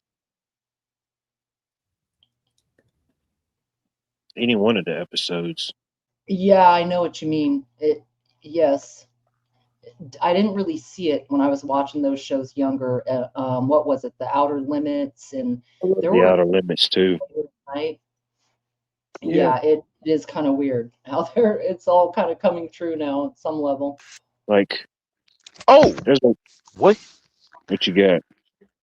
I thought of one. All right, there you go. Lay it on me. Death, Death Race 2000. That was a fun movie. Who was in it? I Um, don't think I've seen that one. oh Was that the Kurt God, that's Russell an movie? old. No, that's an old movie from like the Oh, 70s, I think. Had oh, David never mind. Carradine, Jackie Chan, one of his first American movie appearances. Burt Reynolds. No, I don't All right, think if it Burt had Reynolds Burt was in it, in I'll that, take but it. We'll Not take Burt Burt McGirt. Reynolds. Not Burt Reynolds. Oh, Sylvester never mind. Then the hell Stallone. with it. Um, Sylvester Stallone, yeah, it was basically a cannonball a run, young but they were Stallone. All right, trying we'll to. take a young Stallone. Yeah. It was like a cannonball run, but like more sadistic. Dude, that explains. Dude, that is like in a nutshell. The year 2000, the movie Gladiator, The Perfect Storm, and unfortunately, Meet the Parents did as well in the year 2000. There Yep. you go. They're If you want making another one of those. The Meet I the that's what saw I'm Parents that. saying. movies. I It's felt like that vibe coming. why? I feel it. So if you want to reminisce and feel what all of 2000 had to offer, you know, go back and watch Gladiator, The Perfect Storm, and Meet the Parents. You know, you'll get that Yeah. vibe. The movie itself has nipples because they keep milking it. Yes. Yeah, I no think they're doubt, like going no after doubt. his like Stiller's kids or something. I don't. I saw a Yeah, the trailer for it and I was kids. just like, Yeah, I don't that's all they care. got left, bro. Mary said the X Files in the 90s Oh, talked about damn, there you go. the Good Hanna show. Barbera, but the Yep. Simpsons did also. I love how the name is. It looks like it says "ain't a virus." You know, it's like it's in the name. Yeah. Oh, Ain't yeah, I don't know. That's something else. Yeah, now Georgia. Georgia's allegedly in the hot zone, whatever that means. They're trying to find these people. I'm like, all right, if you know the people, you don't We found them are. all the way back to Georgia. How could you not unfind them? You know, how does it stop? Did you think they went to the country of Georgia or the state of? Which one? You know, how do you know all this and it just stops? They some of them landed in Georgia, Arizona, and California was the last I heard. Sorry, Arizona, you had to get caught up in the East Coast West Coast rivalry. You see what Yes. Pilgrim said? Yep. There you go. See, it's in the name. That's what I'm telling you. It's always in the name. Yep. It is. It's too close to Fanta. I don't even want to know what Fanta means. Don't even look that up unless you just It's a want to. yucky soda. It's not drinkable. Mm-hmm. Hey, There you go. There's your 12 again. We're 12 for 12 on 12. Dang. It's like the oldies channel with the 12 at 12. So, okay. So if this is what Hackman's wife had, that she passed away from it, and I'm sure whenever whoever went in to check on them, the welfare check, they were not suited up, they were not hazmat anything. So Mhm. how come there wasn't an outbreak then? Yeah, because when you first get the call, I mean, somebody goes in there and finds it, you know, and then at first you don't know to what level it is. So, I mean, if I guess I don't know how they do it to like a certain, even just like the basic level of like decomposition. You know, I know they probably mask up, glove up, but I don't know the Yeah. protocol and something like that. And I guess you wouldn't know until you get into it. I wouldn't imagine they'd come in there full hazmat just for, you know, unfortunately somebody passing away. Right. No. They wouldn't be dressed like that. Well, it's Usually very difficult. Yeah, usually. It's Sorry, hard Brittany. human to transmit it. It's not extremely contagious person to person. And they wouldn't have known that she had it. And it's kind of weird though No. that's the result of her testing. Who knows if she had it or not, right? Yeah. Right. They wouldn't have known until, yeah, autopsy results, if anything, yeah, at that point. Yeah. Who knows? Mm-hmm. And then that And was like, go ahead. that's why I question everything, because it's like, okay, this happened before, but it didn't turn out this way. Why is this one? Because it doesn't make any sense to me. Oh, shit's breaking out in Nebraska. When have you ever heard about something breaking out in Nebraska? They've been like the It's Switzerland of the states this whole time. You know, we just kind of just forgot all about Nebraska. Damn. nothing breaks out in a flyover state. Really? I don't know. I don't think I've ever met anybody from Nebraska. You know, maybe it's not even a real place. Oh, it's real. Oh, it's Really? there. Yeah, You It's been there? there. You been there? I've driven across it. Yeah, I've All right, that's crisscrossed two the country. confirmations. All right, Yeah, Nebraska two is a Truck long, confirmations. driver long mode. way. Of course, I've been there. Yeah, I don't know. It's like the Bermuda Triangle. Maybe they just send you around it. I don't know. yeah. Beef, corn, and dirt. No, That's I about take it. that back. I take that back. Isn't that where Omaha is? Yeah. Yeah. My coworker, one of my coworkers, says there must be a military base or something out there because it was last year and this year he took a trip out there. He helped his brother-in-law and his sister move out there, and one of them's in the military. So I'm guessing they got a military base or something out there. Yeah, way the heck out there in the middle of Omaha, Nebraska. Oh, So I there's take stuff that back. I did know it existed. Fallout shelters. Because when they start falling, they're going to hit major cities, and you'll be safe in mid-America flyover states. Call But it a conspiracy. maybe. how many people have seriously cleaned up mouse poop? I mean, if you have a Mouse? trailer, a travel trailer, you have cleaned up mouse poop. It's like in okay, you may wear gloves, but still that's supposedly how you get it is Yeah, you being breathe it in. Yeah. and Mhm. I don't know. I've just never heard of anything like this. Hmm. No, the Fear of outbreak the part gene does pack not make man. sense. No. We all have mouse shit. There's mouse shit everywhere. Every food factory is full of mouse shit. The place you buy your cereal and chips from is full of mouse shit. Peanut butter factories are full of mouse shit. In the Delicious. Southwest, they have Shit hantavirus, happens. and the plague bacteria is also out there. And there's a couple of cases of the plague every year, as well Yes. as the hantavirus in that area. It's not unknown. So I don't think it's every state that would really have, a bunch in their mouth shit, but the Southwest for sure. But I mean, there are cases, handfuls every year. You know what I mean? Yeah. I don't know. Seems like another push for a Yeah, that's what when I was a shut. kid, that's what my mom used to say. Anytime she would we'd have like a canned soda, or if she ever used something like out of can, she would always like clean it off real good before she'd open it. I asked her why she do that, and she said, "You just never know." She said, "You never know Yeah. what's running across this stuff when it's sitting in the factories and before it gets here. You know." She said, "It's Yep. better to Oh, be safe than sorry." yeah. I mean, think about it. You're just pulling a tab, and whatever's on top of that can, or even on the side, It's is in it going in now. your mouth. Yeah. Yeah, even stuff that we can and do ourselves.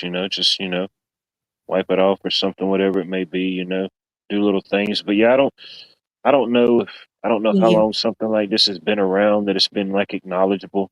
I don't know. I mean, rats and mice, they've been around for a pretty long time. So, I mean, maybe it's happened in different parts. I don't know. Just the timing on everything, uh, I like to look at things from different parts of history. History time repeats itself sometimes, but I guess a lot of Mm, people from today's standards or today's events, it's always we look at things from the last big thing. 2020, that was the last big thing. Before that it was 9/11. 9/11 was the big thing, and so on and so on. So I guess as human nature and stuff, that's how we kind of gauge little micro timelines, I guess, in a way, whatever you want to call it. yeah. The last big thing. We didn't have too many big things. Yep. It's the It only thing makes you wonder where supersized we they should give be. you is the chaos. Yes,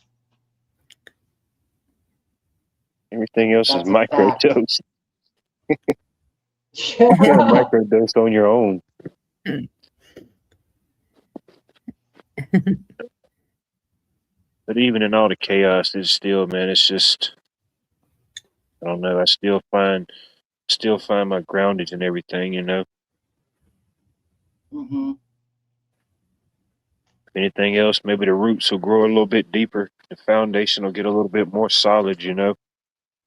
Yes. Each storm just kind of strengthens up the shutters, batten down the hatches, whatever you got to do.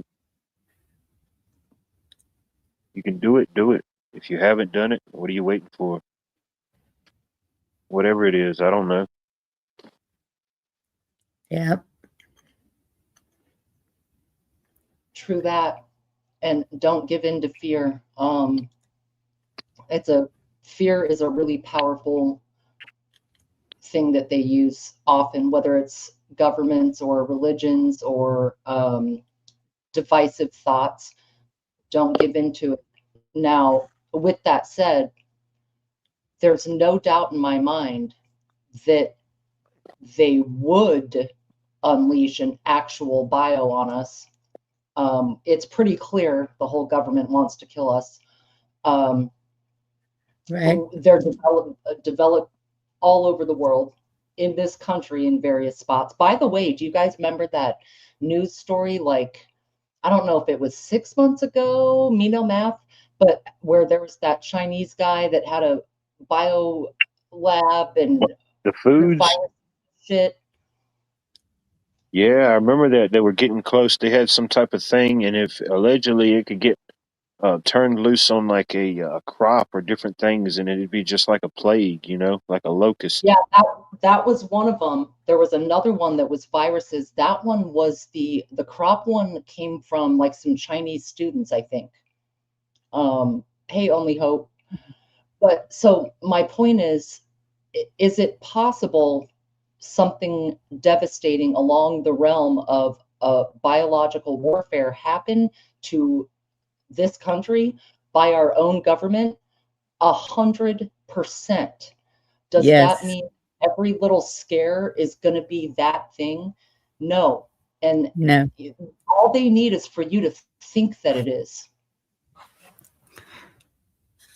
It's like being in it's almost like being in an abusive relationship or a battered relationship. It's just they may not knock you upside the head every day, but it may just be those little bitty micro things that they do to you to just kind of always have somebody in shock. You know what I mean? Yeah. I don't know if that's a good reference or not. In my mind, I don't know. But you know, It is exactly like an abusive relationship. 100% accurate analogy. But it's no reason to Oh, stay away from people. It's you can leave an abusive relationship. true. I mean, just like Well, the psychological side of it, you know, not in yes, entirely, but you know, that's what I mean, not giving in to the fear. It's like Pat says, it's a war of the mind. It's literally constant chaos and clogging our brains and our emotions and all of that stuff. You can walk away from that. You know, you can. You Yeah. can also eliminate your abuser. Mm. Of course. I mean, you can I leave don't an see the abusive analogy. relationship.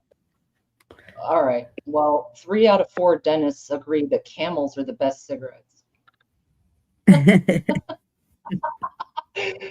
Well, but I 4 agree. out It's of like 4 of them don't believe that Camel Joe should be around anymore. I miss Camel Joe.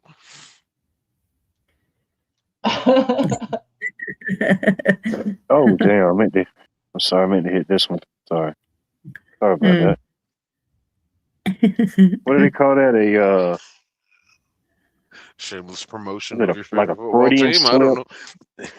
Yeah, I don't. Nobody knows these things either. It's almost time. It's not quite time, but it's almost time. You know what I mean? You know something's in the kitchen, but it ain't quite ready to eat yet. Hunger pains? It's like last night I had a dream, y'all. For whatever it's worth, I know most people don't care, but I'm gonna tell you about it anyway. But I've been having some like I always have like interesting dreams. I ain't even gonna say they're weird anymore, you know, because everybody's dream could be weird in some factor. But Yeah. yeah, Yeah.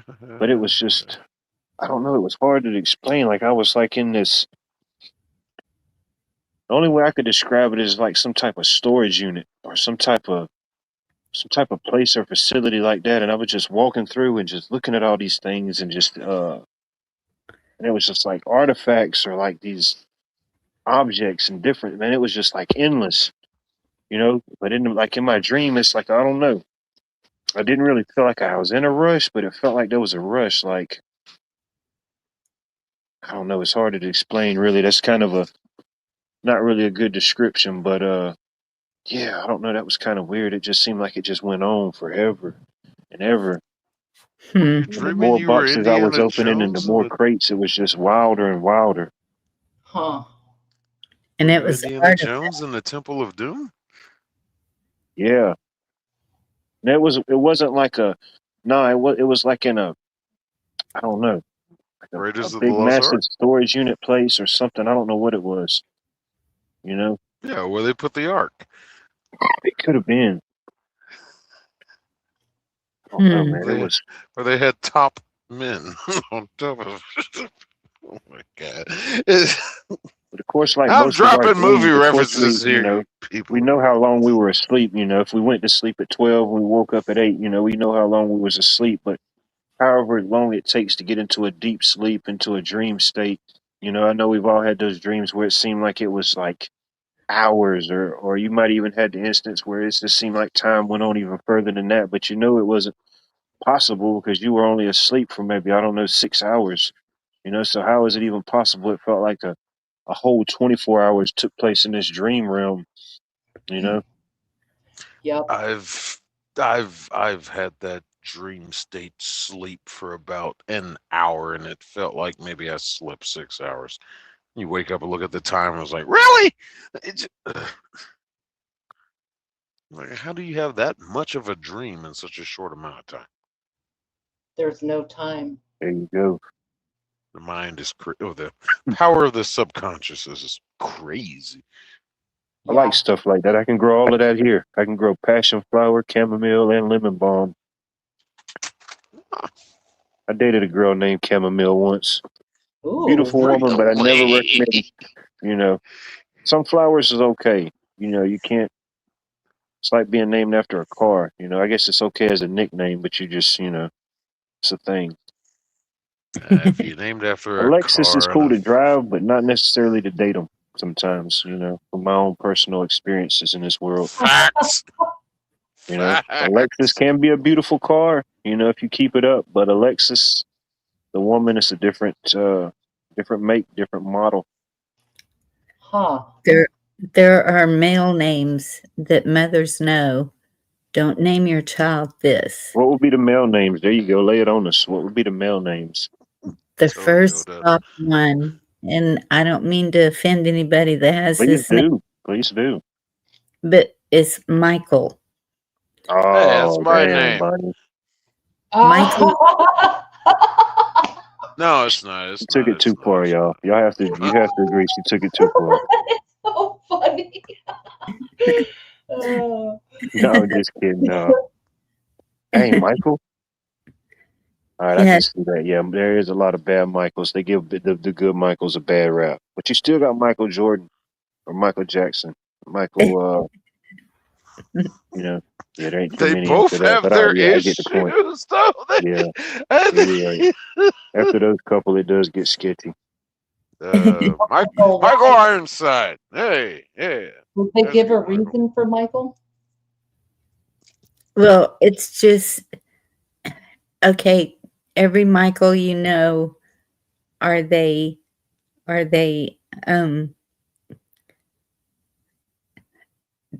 trouble when they're children? Huh. Okay. All right. Well, Oh, Jackson, good one, what's it? Michael Myers. There It's you a go. fictional character.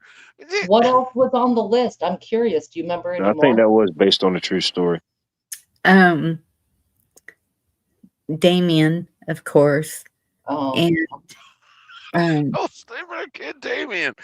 I Yeah, mean, I my did go to son school with a Adolf. Damien. I Yeah, mean, that is what? true. I'll vouch for that one.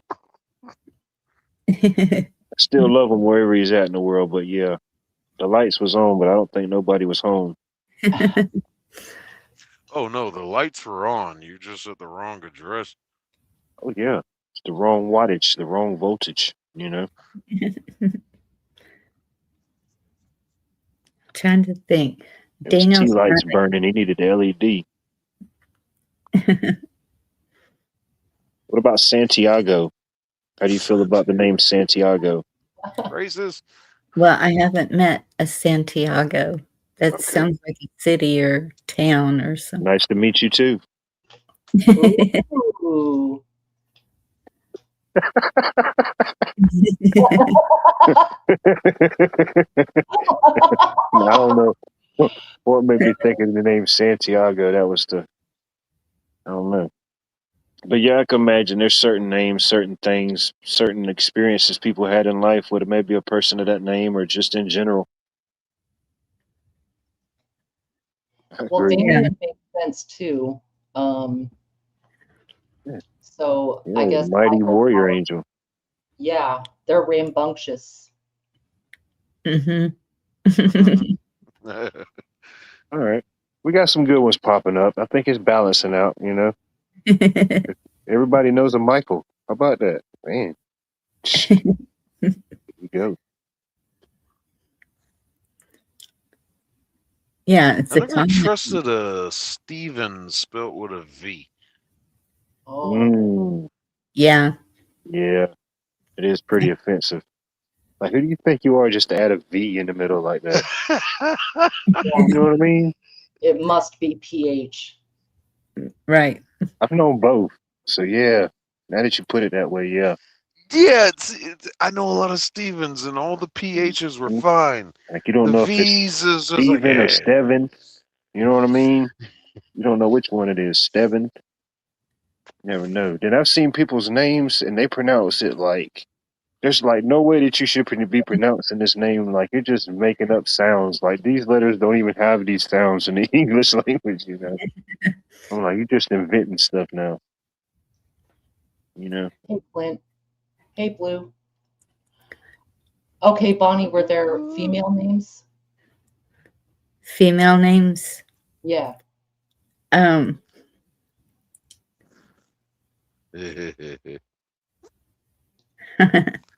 Aquanisha.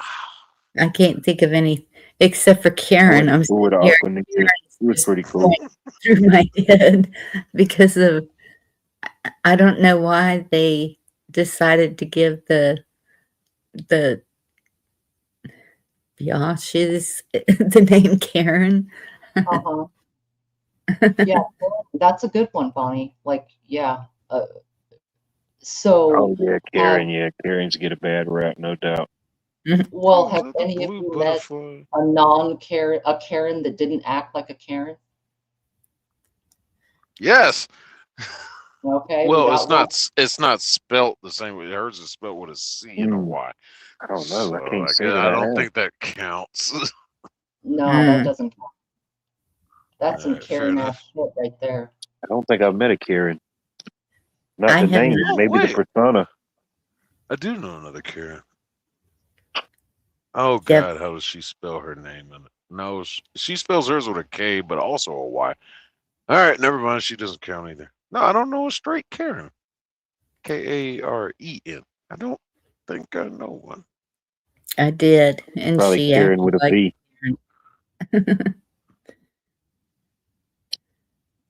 Huh. actually. How did that come about? Like I that personality be labeled underneath that name? I don't Was know. the I first Karen named Karen? I mean, I don't know. You know, like don't be a Karen. I don't know when that phrase. I mean, I don't know. Yeah, and then the man is it Darren? oh God, I've heard Darren, I I've just heard say Karen for Kyle, I've everybody. heard It's universal. Kevin. Yeah, it's all over the place. Or just Everybody's Karen. male Karen. Uh, It's like the kids call everybody bro. You know, everybody's Karen. Everybody's bro or Karen. Huh. There's two girls talking and they're calling each other bro. I'm like, well, it's either bro or Karen. This is what we get. Internet Well, created. it's very accurate in my experience. So that makes sense, you know? It is what it is. It could be a certain energy behind that name. There is, and people recognized the pattern. I bet a bunch of customer service agents or people who work retail or restaurants, anytime you see maybe their credit card or anytime you open a letter to the manager, I wonder if there was a pattern and it just ended up funneling into Karen. The president's wife, the wife's president of the HOA, her name's almost always Karen. Even the haircut. There's even that Karen haircut. hair. You know what I mean? Yeah. There's a whole Yep. persona, a whole alter ego that is the Karenisms. Yep. Karen. Yeah. I wonder if that gives like a bad rap. You know, like what do you think about naming your little girl? I was thinking Karen. What do you think? Yeah, I don't know. You know what I mean? I was thinking we can no longer be together. I mean, it was probably good 2 generations ago, but nowadays, no. Or like, you know, however they show that different names is trending. Like every so often, I see on the news like the names of the whatever the popular names of that year were, you know, and different things. And a lot of them's from like TV shows. Like there was one name I don't remember. I never watched the show. I'm familiar with it, but the Game of Thrones. Like there was a whole following of people that named their kids off of some characters just from that show, or Yes. different things. Huh. Or What was the girl in Hunger Games? Was it? Katniss. yeah, Yes. Katniss Everdeen. Yeah. And I've heard some Katniss since then also, which is the a first very female unusual action name. hero.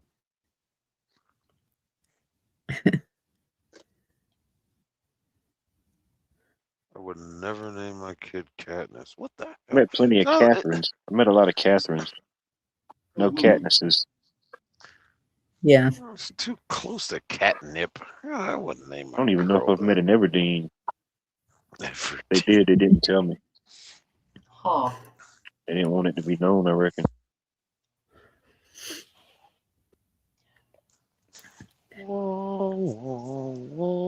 I've heard it asked elsewhere, if you could change your name, would you? No. I've thought about it for a while, but I have too much fun with it now. I like Santiago. It's a good name. Yeah. Sturdy Yeah, it's sound, solid. you know. Even if you don't mean business, they think you do with a name like that, you know. Mm-hmm. Like, oh shit, here Right. comes Santiago, y'all tighten up. It's like one of those names you don't know if it's like you don't know what it is. You don't know if it's a first name or a last name, you know. Yeah. That's funny. I'm reading the chat. We got Hmm. 2 yeses and a no. Yeah. You know, everybody's got dreams. Nah, me personally, I mean, I wouldn't. You know, I was named after my father, so no. And you don't Yeah, get much in this world, you know. You don't get much but your word and a few other things, you know. You know the Yeah. things. I was named after my great grandmother. So no, I There you wouldn't go. change it. I did have somebody tell me you know how I put the top of my hair back because it hangs in my eyes? Mhm. And when I did that, she said, "Oh, now you do look like a Bonnie." And I was like, what is that supposed to mean? What does Bonnie look like? Yeah, I imagine. Yeah, that would look like a bunny. You're right. I don't even understand why you would look more like a Bonnie with that hairdo in the first place. Like, yeah, what does it mean? Did you ask? Like,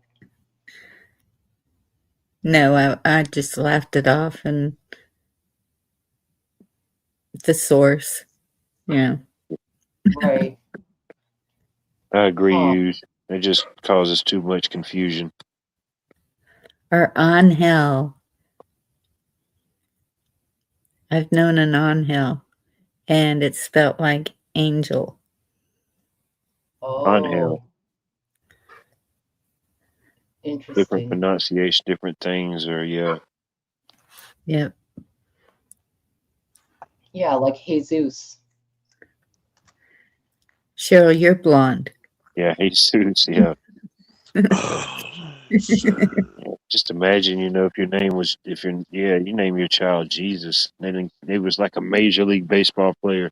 Now coming up to the bat, Jesus, batting for the Atlanta Braves, leading the home run. You know, it's too much controversy. You know, you don't even want it. Yeah, You I don't even can't want it. imagine doing that. No. I delivered for every time. Domino's. I delivered for Domino's for 3 years, and I had a sticker on the back of my car that said, Jesus is coming, look busy. And a church started a boycott against our store because I delivered to one of their houses, one of the members' houses. They complained about it. District got involved. And then it's just like, Oh, damn. they are one of our customers. They have a problem with your sticker. I'm like, what's wrong with it? And I was like, well, it's the whole, their church. I'm like, it says Jesus. And it was just like, you know what? Fair enough. And that's what they responded to these people with.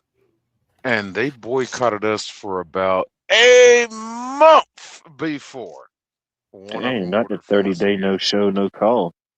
Right. Just a month.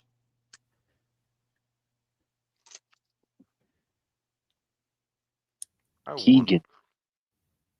Don't think I've Is- ever met a Keegan. I Sounds pretty haven't. specific, you know? I don't know what it Keegan. means, but I like it. It's out there somewhere.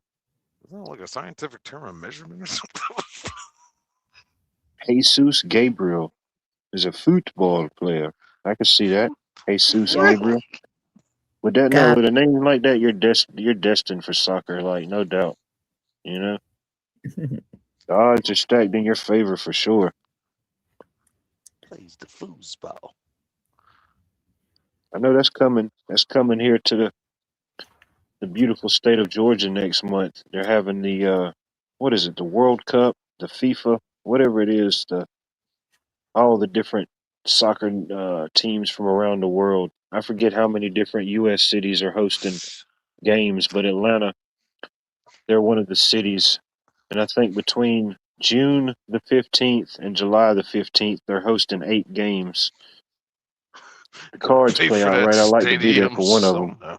I'd like to check it out and experience that at least once, you know, an international soccer match. Go out there with my Costa Rican brethren and see what's up. You know what I mean? I'm too big to crowd surf, but I can hold a few of them up. You know what I mean? We can make that happen in Atlanta. Did you Pay ever for play that soccer? stadium somehow. I did play soccer. I did. Did- I was a goalie. Believe it or not, I was the goalie. Cool. My daughter played, and she could kick it from one goal to the other. She was pretty good. My niece too. She did all over the world though. Like I played a little bit of midfielder, but ultimately, mainly, I played goalie. I played yeah. soccer. The only sports that I didn't play, like for the school or anything, I didn't ever play baseball for the school. I did football, basketball, soccer. I did wrestling, and I did some track.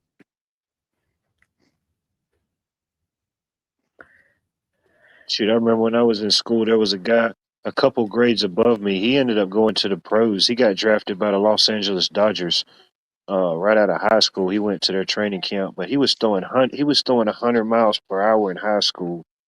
Man, Yeah. these kids, they didn't know what was coming at them. You know, he get in his zone. Jonathan Broxton, that's his name.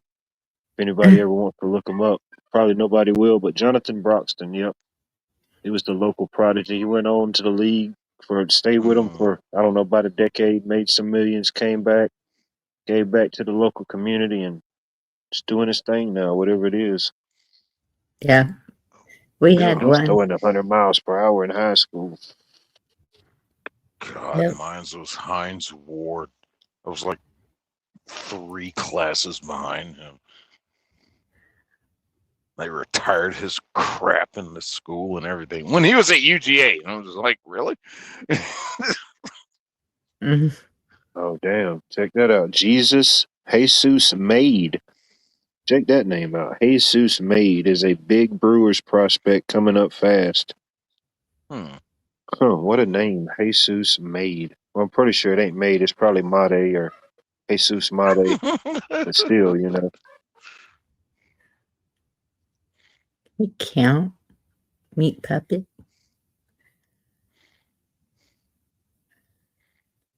He's good enough. Maybe the Braves will pick him up. Shoot, I know it's still early in the season. There's a lot of games left, but the Braves is on fire right now. They won the series against the Dodgers. That's always a good series to pick up against them. Yeah, they got the news that Bobby Cox passed away, and oh man, they was ticked off. They tore up them Los Angeles Dodgers. Was Turner too? Lucky. Oh, See, snap. I can picture you wrestling. I can picture Larry. hockey. Hey, Larry. He was the protege. Yeah, he was the protege of South Bend. Don't get it twisted. Now he still got it. He's just scoring Man, I goals gotta with the check it. 420 now. That's a rough sport. All right, We did check some it out. work not too long. I gotta go. I'm sorry. Go ahead. No, I'm checking out. Checking it out later. Grab me 5 hours. Can't remember the guy's name. I think it was the his nickname was the can't even remember his nickname. I had to go back. I got this video saved. But anyway, we did some electrical work for this guy, and he used to play in the pros. He played in I think he played on the Canadian League for a little while. He played on the American Professional League. But anyway, Mm. yeah, he ended up moving down here to Augusta, Georgia, and it was a pretty cool story because he said he had been down here before. He played for the Augusta Lynx at one time when we had a semi-pro hockey team. But yeah, that's what he was known for, fighting. He said, type my name into YouTube. He said they got all type of interviews and highlights of me. And I typed it in, and yeah, sure enough, shoot, all his videos came up. About every one of his highlights was pretty much a fight at some point. I think he said he only scored like 7 or 8 goals total in his whole professional hockey career. His main job was just being the enforcer. Yeah. Oh, Oh yeah, volleyball. Yeah, that's a good one. Never went pro, but that was good for the height. You know what I mean? I could set it up and serve it over. and sport parents are ruthless when it comes to our kids.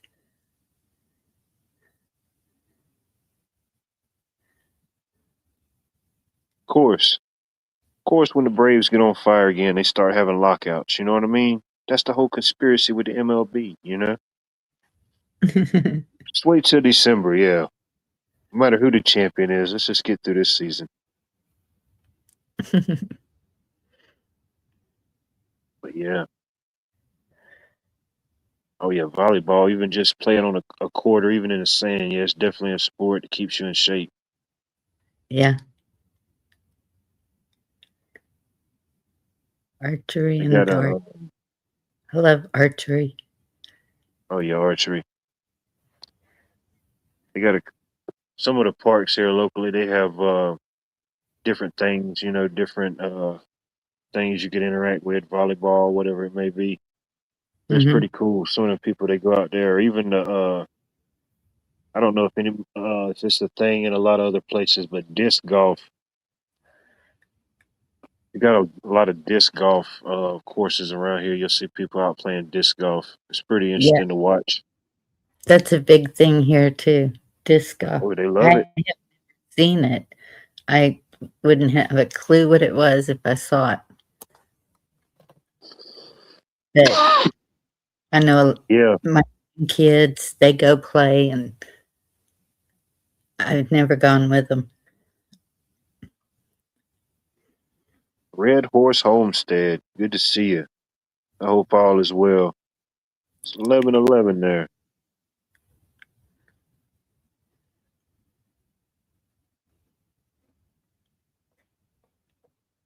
But yeah.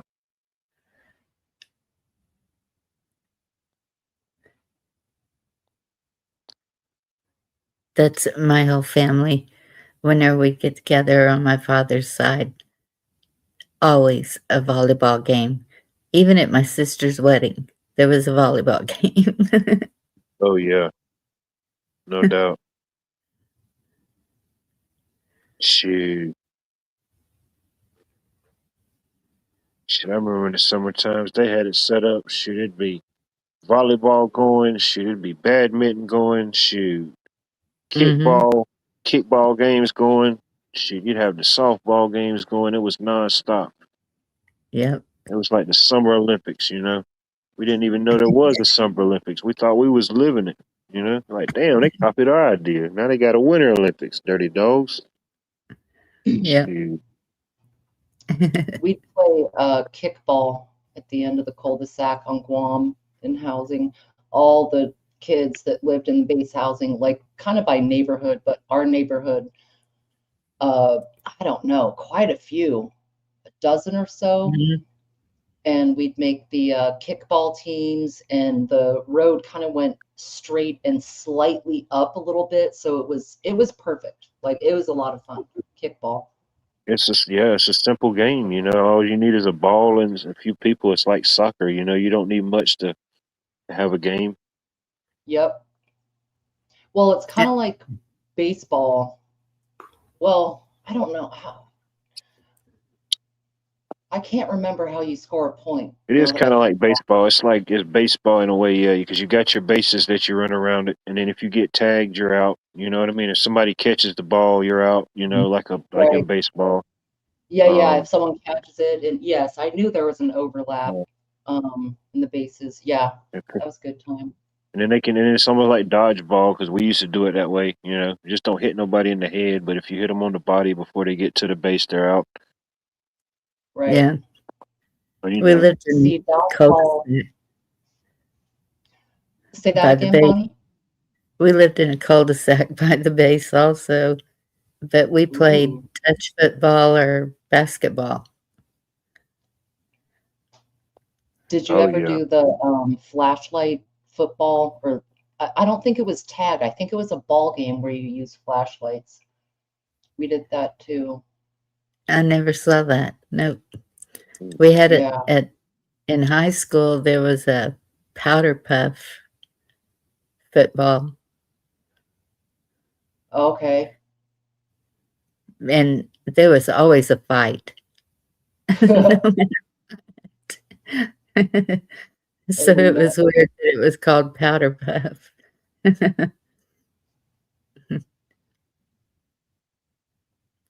Yeah. Yeah.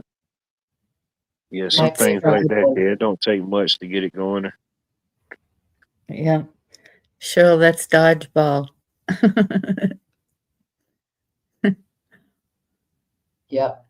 It is. That's why I'm like Cheryl. the last generation to even experience that. I'll just put that out there. My generation was like the last generation to experience those. I know everybody before me, you know, the elders, I acknowledge that y'all had it at one time, you know, but like as far as my generation was the last ones where you could legally play dodgeball in school, you know. We had that Yeah. as a kid coming up in elementary school. Now Oh, not so much, you know. A lot of the kids, well, in my area we was poor, so we didn't have the internets and stuff. So we was the last ones to kind of see that little certain things and things like that. I look back and think on now, like, damn, you know, the last of the Mohicans. I know what you mean. And You know, it was important for us socially to being your enemy. And it's a great game for tall people, to be fair, which I know it was made for us. some We of had us the are advantage. tall people. Yeah. We're Dodge throwing or down, you know, we got that downwards trajectory. They got to throw up, you right, know. exactly. We could get really good The smack thing is, you hit from them the too hard in vantage the point. stomach, they might throw up themselves, you know. But yeah. Yeah. Oh, it's dodgeball But day. Oh, heck yeah! Let's go ahead and do these couple laps and warm up, y'all. It's They on. always aim for the head. yes, you got to aim for the head. And it's a relatively harmless way to settle scores, to create the social hierarchy. Hand-eye There's coordination, yes, reflex. You know, reflexes. Good one. Yep. yeah. There's definitely more pros than cons. You know, Mhm. the pros outweigh it. You can dodge a wrench. You can dodge a dodgeball. That's what the Right. legends say, Bonnie. Right. It was good training. Yeah. How good are your reflexes? Hmm Shoot. I be done messed around and caught two of them. They throw one, I catch it. Boom. They throw another, I catch it. I'm double loaded. You know, I'm coming out the gate 2 barrels. You know. I And can then you picture. get the third one and you start juggling. Mm-hmm. Start juggling. Then I hit them with the wall beamer. You know, they think I'm missing intentionally. No, it's just coming back and ricocheting in the neck off the wall. You know, pow. It's more just for effect than anything, you know. They think they got away. Or then they try to jump up and you just hit them in the foot. And it just kind of spins them around. That was always a good move. No knuckleball curve. It was a knuckleball and a curve at the same time. I couldn't Yep. duplicate it now, but it happened. It's before Right. cell phones, y'all. It's back in the 1900s. Red horse.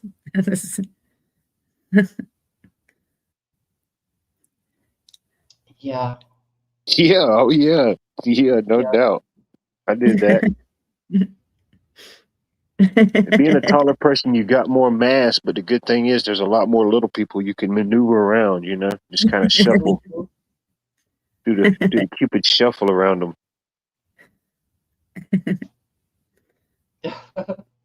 It was good, you know. You always got it out the way early at PE. You know, everybody got to recuperate, regenerate, think about it before lunch. You know, you don't want to have dodgeball after lunch. That is a bad combination. I felt bad for the afternoon PEers. Right. It's got to You be know, the morning PE for sure. just got to get that out the way and just let the day, you know, Yeah. I commence.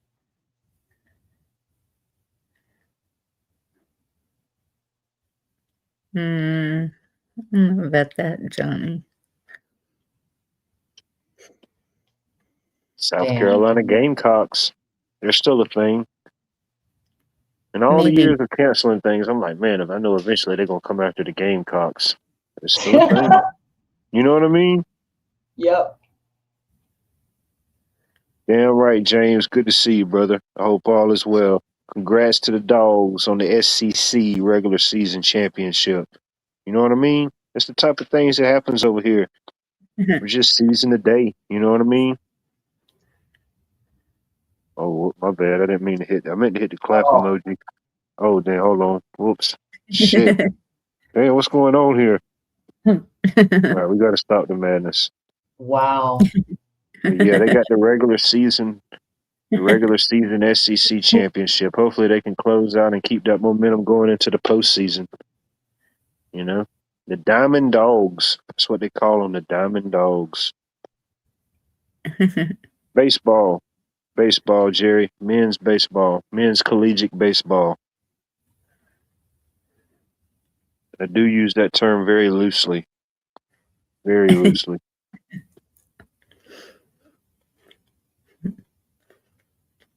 Yes, baseball. Cool if they had the real life game of. Remember? Oh, yeah, I don't know if y'all have ever seen the movie, but there was a movie. I think it was the guys that had something to do with South Park or created South Park. They made a movie. It was called Basketball, like where they combined basketball and baseball, and I don't know. It was a weird concoction of events, but I did watch that movie one time. That's the creators of South Park, I'm pretty sure. Yeah, I think so. Yeah, they made that. I think that was the only movie they made. I could be wrong. No, they made other movies. They did? Okay. Oh yeah. The World Police, the cartoon, that's them. Okay, I They can see made that now. Yeah. yeah, and yeah, the themes of it. They made another movie, but it's redacted. I shouldn't say it online. I No, I'm got just you. kidding. Yeah, It's yeah. called Orgasmo, and it's absolutely hilarious. It's We love partly Orgasmo song. and Orgasma and Orgasmo Orgasmic. is about a Mormon missionary that does corn in order to make money for his girlfriend at home or something like that. Okay. It is very inappropriate. Everything about it is blasphemous and inappropriate, and a mockery of the Mormon Church because they were both raised Mormon. But some of the scenes and some of the lines are absolutely hilarious. But it's very cheesy, and there's a reason it went straight to disc. You know, it's great. Oh, good to see you. I hope all is well. That's Hey, like the Doug. streaming services movies now. Like, I don't have any of those services, but of course, you know, there's ways to watch, you know, whatever we want to watch these days with the interwebs. But anyway, I watched some movie the other day and I already knew it, you know, it was exactly what I thought it was going to be. but I gave it a shot anyway. It was one of them movies that it was like all the best parts was in the trailer. But it seems to be that way with like the streaming services, like the movies that goes like to the streaming services, or like the Mhm. movies that used to come out like in the 90s or the 2000s when they went like straight to VHS or straight to DVD. Those type of movies, like they was okay to watch, but your expectations probably weren't going to be too high, Right.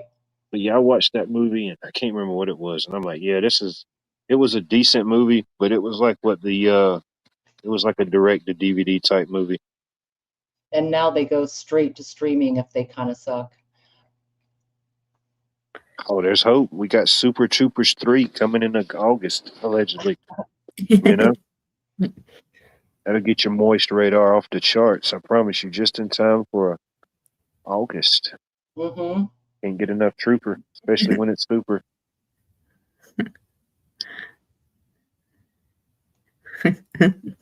Man, what else is next? What else can they do?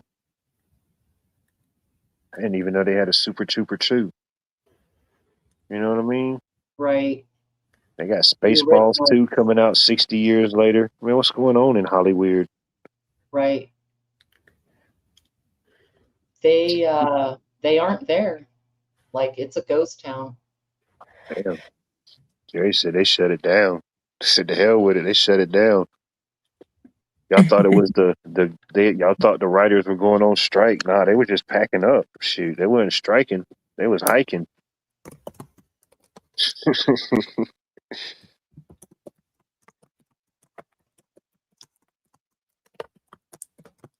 I don't know. I don't think we're going to see actors acting much. Maybe like a couple of independent films, but the CGI is so much cheaper than all the crew that it takes to run a stage. I'm sure the insurance is cheaper. They do everything with a green screen Oh or yeah, different things like you that, and can then be just anywhere you want to be, anything you Yep. want to be. Yep. Saves money.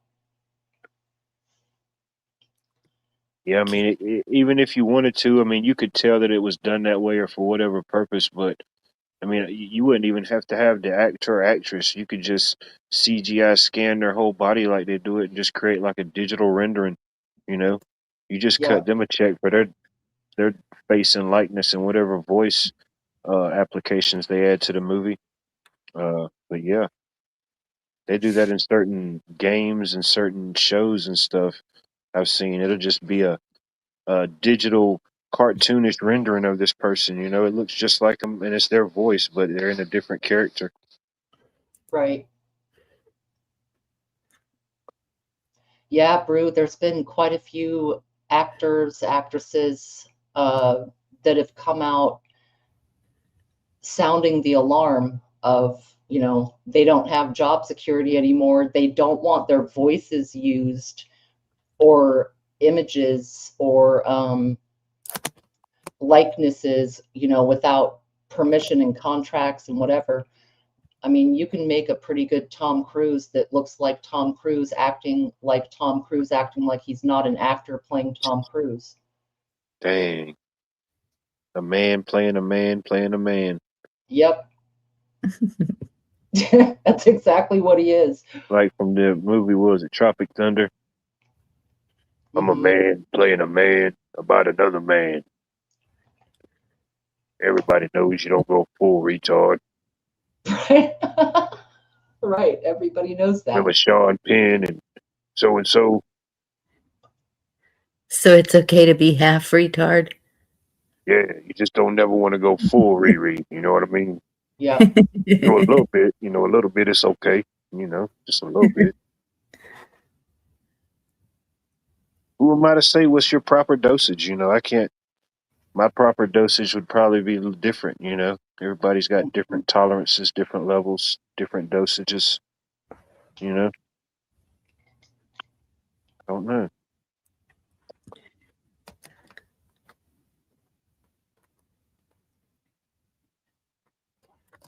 There you go. Yeah. In moderation. Just Yes. a little bit. Whether you take the re or the tard. Either one. You can take either one. You can break it down. You can back it up. You can be tard-re, whatever that is. That might be a thing too.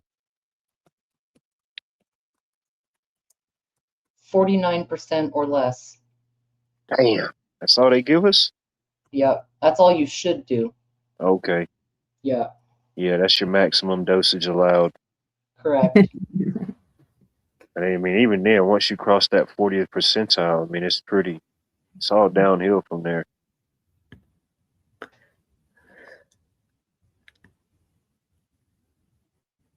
Yeah, the animal movies. Yeah, like they got the Wile E. Coyote Acme movie coming out. It's just like, Mhm. What? what were all the movies that got turned down to say that these were the movies that gets picked? They got to have other options to pick from. It's like when you see a really good movie that you might have enjoyed, and then like later on they do like the director's cut with like just all these deleted scenes. You're like, damn, the deleted scenes half the time was better than the ones they kept. Who's in charge of picking the deleted scenes? I think y'all just need to find somebody new. Right? You got to shape the story. Yeah, it's just bad sculptors. They need to get some new sculptors in there. When good to see Dang right, crank it all the way up. you. Take the knob off. Can't crank it down. No, Unfortunately, there's some things in life you're just going to taste and consume that taste like static TV. Oh. If static TV had a taste. Everybody may have their thing, but yeah, if static on a TV had a taste, that would probably be it. That's a word I never allowed in my house. What's that? Retard. Yeah, no, we'll edit this part out. I already feel bad, buddy. Dang. No, I mean, don't feel bad. I didn't even have a safe word tonight. Now, just, can't even, you know what I mean? Right. Any word would just be offensive to that now. So they just totally omitted the safe word. We'll edit it out. Oh my goodness. By the time they view it, they won't even know we said these things. It's a show about everything and nothing,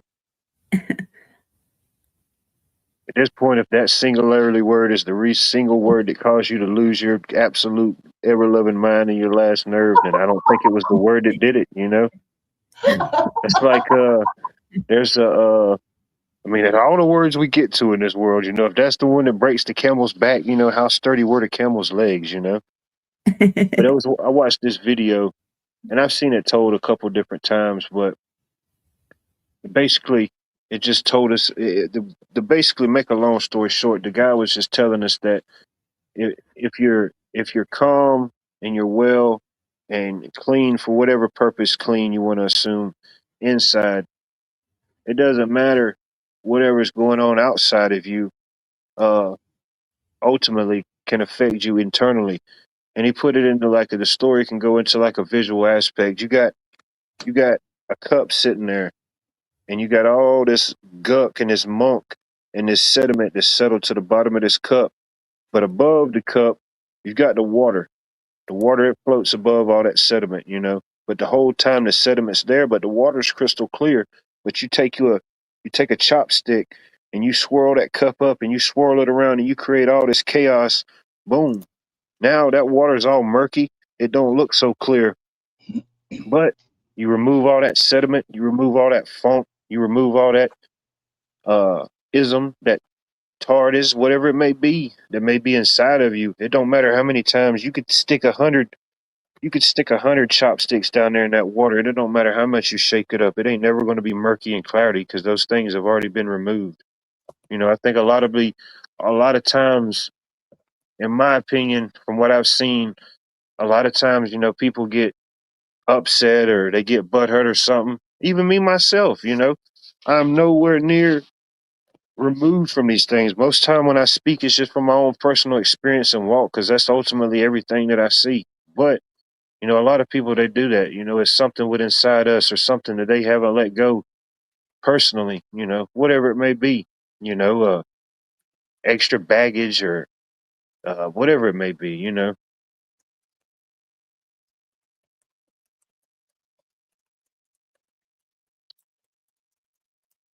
It's like I was flipping through the channels or whatever, and I don't have the Netflix, but I seen on one of the things that I have to view these type of things, they had a new roast that was up there. I normally don't watch those type of events, but I said, well, Kevin Hart roast, this should be pretty entertaining. And man, I probably I probably got into the first 30 minutes and I was thinking, oh man, these people is just not cutting any shortcuts. They just getting right to it, you know. Oh man. But anyway, Is it worth a watch? oh yeah, I want to go back and finish watching it. I watched the first 30. Me personally, I enjoyed it. You know what I mean? I know, you know, for what it was worth, I'm not a Kevin Hart fan, you know, as far as, you know, I think sometimes he's like, it seems like he's trying to be too funny or something. I don't know. But the roast, I enjoy a good roast. Oh, it was hilarious at first. Tom Brady came out there. He came out there to set it off. And oh, man, he was funny. Huh. 'Cause usually you don't see him in like a real funny like role, but it was pretty funny. Then they had the guy, you familiar with Jeff Ross? No. He's Probably like if I saw his face. yeah, if you saw him, you'd recognize him. But he's kind of like the guy who thought of doing these roasts and stuff back in the day with these different celebrities and people. Oh, yeah, that Uh, short guy.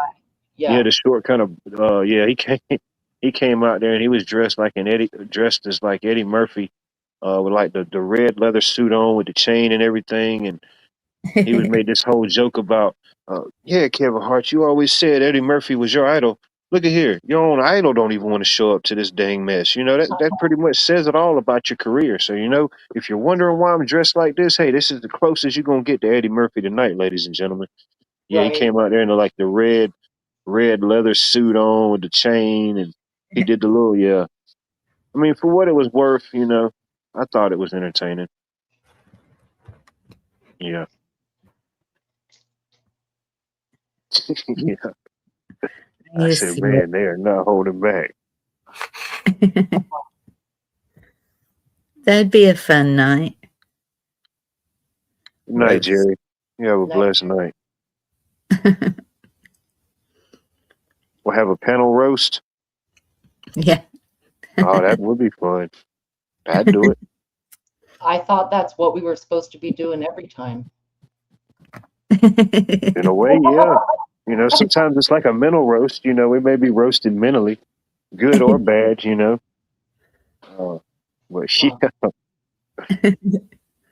I like miss him. or like an award show. You know, I know I've seen different channels and different communities try to do different things. You know, we'll come up with like different I don't know, different awards or stuff. You know, like best I don't know, best original musician or something. I don't know, different categories. You know, different panel verse categories.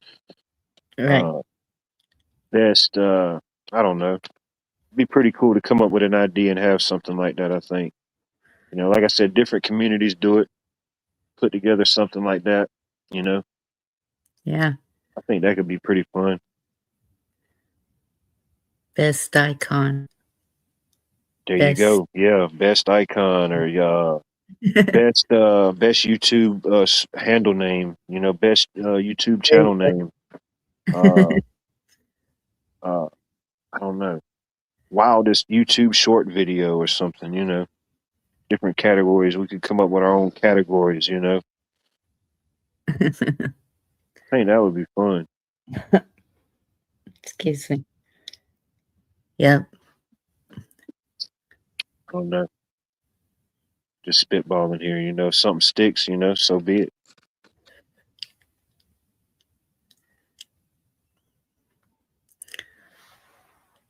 Didn't they roast Trump one time?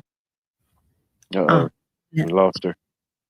Virginia. Oh man, I was just about to roast her. Dang. See, I think they did do a roast. I think they did do a Donald Trump roast one time. I can't remember. I think they're saying. Oh crap! I think she felt me coming up. Or no, her internet was probably glitching out. I was like, It's- damn, Virginia Yeah, they popped out as blasting soon as I popped the up. West Coast right now. Yeah. I was like, I just looked at the time too. So this is around when she usually gets dropped or whatever. But I was like, man, I come up here and she leaves. No, it wasn't because of you. Oh, I know. It's just how my timing was. Yeah.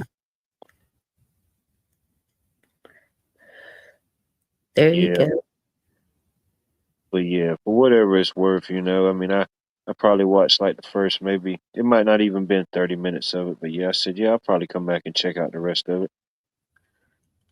I think it's like 2 hours long though. So, you got to dedicate 2 hours. Yep. Yep. Tell your story. Yeah, it's your story. Tell it how you want to. Nobody else can write an autobiography. So how you doing, Wingnut? Things could be better. Things could be worse.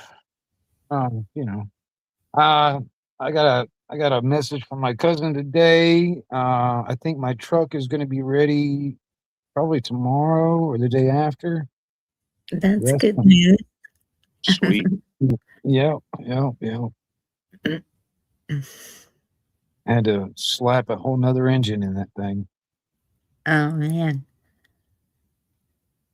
Yeah. The only thing is now it's a see the truck is a 95, but now the engine is an 89 Capri. It's out of a Capri. And 89 Capri. So I mean, it's like, oh my God, that's something else I got to think about if I ever want to get parts for the damn thing. Hey, it's not a 95, it's an 89, and it's not a Chevy, it's a Capri.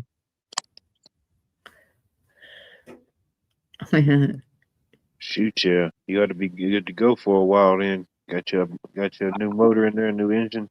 Well, I mean, it's new to me. I mean, it was, but it's still, put it this way, man. I want to keep it alive for the next 40 years if I can, and but because I mean, with all this crap when it comes down to like all the remote kill switches and all that stuff, I don't want nothing to do with it, man. Yeah.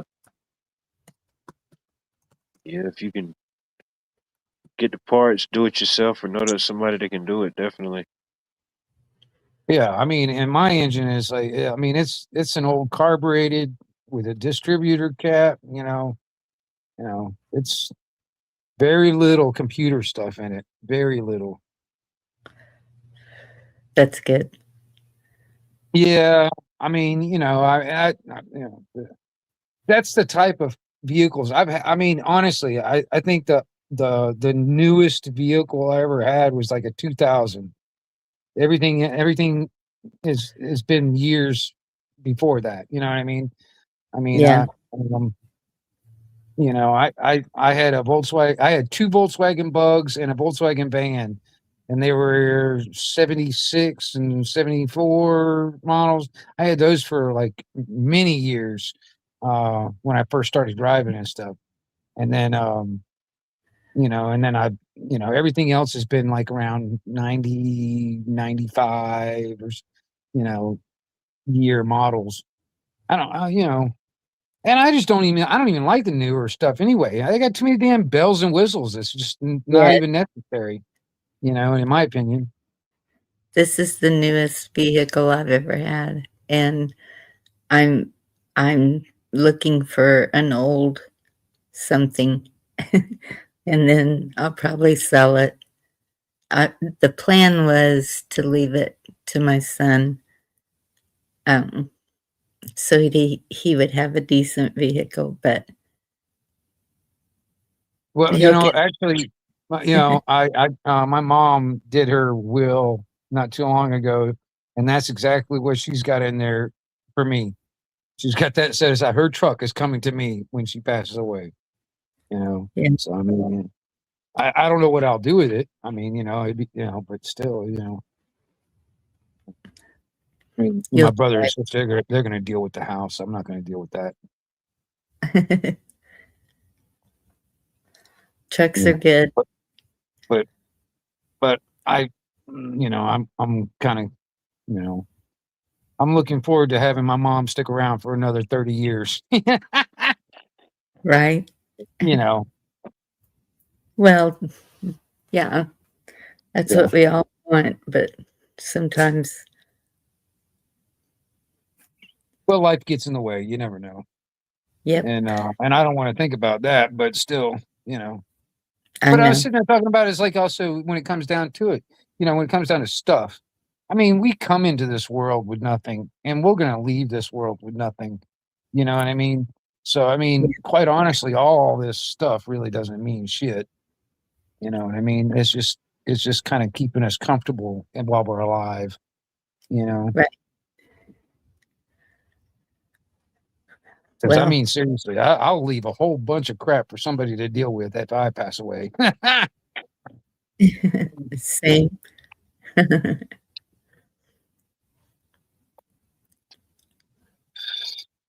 Yeah. Well, I'm just trying to make sure the kids are have what they need if and when. I don't know what to do. I don't know. You know, I see them all over around here, down here in Florida, down here on the beach. All the people, everybody that's got those Jeeps, man, they got those little ducks and stuff on the dash. I see them all over the place. Really? Yeah, I Yeah. don't know why it's a thing, but yeah, a lot of Jeeps around here. I see they got the ducks. I don't really know what the connection is. I don't know either. Some people have a whole village of ducks on their dashboard. You know, they got a Yep. whole community of duckage. It's I even got one duck and one pig, and it's not even in my my vehicle. It's sitting up on my bookshelf. You know. I don't have any of that.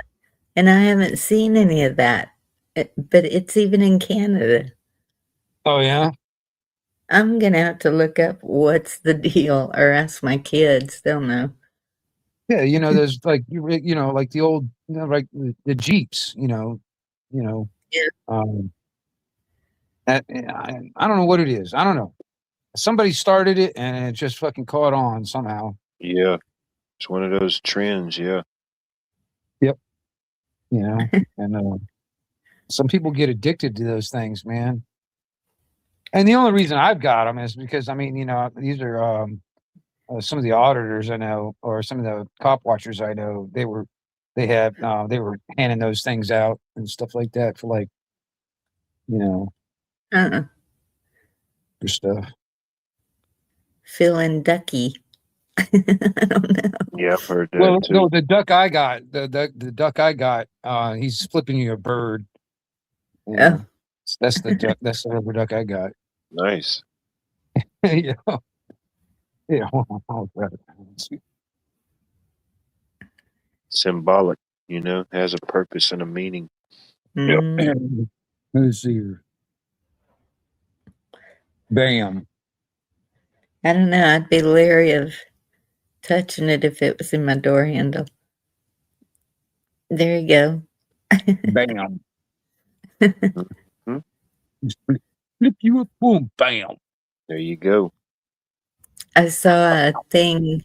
bam. If there's a rose laying next to your car, don't pick it up because there's something on it that makes you pass out and you wake up somewhere else. Damn. Yeah, you don't want that. No. Well, I mean, you know, that just comes down to like being like you know, being aware of your surroundings and stuff like that. You know, you know, just like when you walk in from Speaking a of dog store. collections, Yeah. a resident dog collector has joined us again. What the heck? I thought you just left because I came up, Virginia. She had to go See, categorize her dog collection. No, I freeze at the same time every night. Yeah, And, I know. I realized it after the fact. Yeah. Are you being a weird doll collector? That's the only thing that I saw right when I came in. You're holding up a rubber Dog ducky. collectors stress use you out. You know, I could see that. They stress me out too thinking about it. Even to process that Oh whole man! Oh, thought. you want here? There. This is technically this is my little dog collection. I got. All right, let's see here. I like I show got and tell. Nice. little bobblehead. Nice. Yeah, Interactive. I like interactive stuff. There's my ducky. There's my little Oh, dude, you got a whole fortitude shrine of. Yeah. Oh, I like that one. That one's pretty cool. Skeleton. Yeah. That's Oh, I also love it. They're all interactive. bobblehead too. Yeah, I'd have been done broke it. I'd have bounced that thing every day, like the Magic 8-Ball. Nice. Goodness. Yeah. Oh, my little. Well, that's my little collection of little dolls, I guess, if you want to call it that. Nice. Interactive display pieces. Huh. So, Virginia, apparently it's a thing if you have a Jeep to have ducks on the dashboard. I had no idea. It's not a Well, thing I over did- there? It's not a thing I've over never- there, Virginia? Huh. I don't think so, but now I'll be watching for ducks and Jeeps.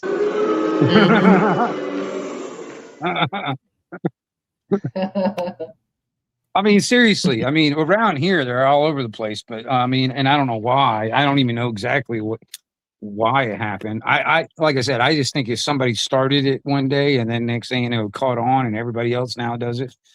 But Duck life. if you start looking for them, if you just like look for regular Jeeps and stuff, if you start looking for those little rubber duckies in the dash, next thing you know, you'll start seeing them everywhere. Yep. If it's not a Jeep, does that mean something different? I have no idea. I only Oh, see yeah, them that in means Jeeps. something totally different. Yeah, I mean that's Yeah. probably goes along the lines of the You know what I pineapple mean? and the palm trees. I don't and, know, but I know enough to not know, you know? you know, the upside down Right. pineapple. No, I don't know. But That's yeah, a thing. I see it a lot in my area, the Jeeps with the ducks, yeah. They'll have a whole Jeep family up there. Whole duck Jeep family.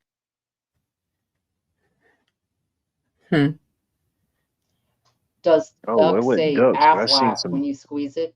baby geese the other day was going through town, and I don't know. Some of these geese, I don't think they ever left. You know, they just kind of stayed down here permanently. I guess they're like American geese now. I don't think they didn't want no more Canada. But yeah, I seen them at the crossing, and it was like 4 or 5 little baby geese. Whatever you call baby Oh. geese. What are they called? Goslings? Yeah, I don't know what you call a baby goose. I But think- I anyway, think it was so. about 5 of them. That's pretty cool. They look like is. little fuzzy penguins, you know. They still had their little baby feathers.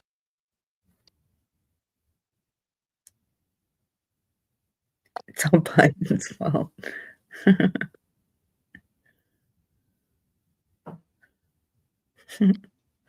There we go. We solved everything tonight. It's all Biden's fault. right. What's the point of continuing? You know, we wanted to end world hunger and peace. There we go. They would have got away with it too. If it wasn't for the Wildlife and his crew. Dirty dog. And the dirty That's bulldogs funny. too. The dirty flea-ridden, bioengineered bulldogs.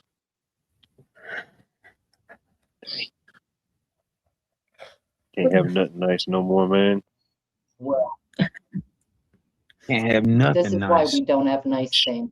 Exactly. No Brandon.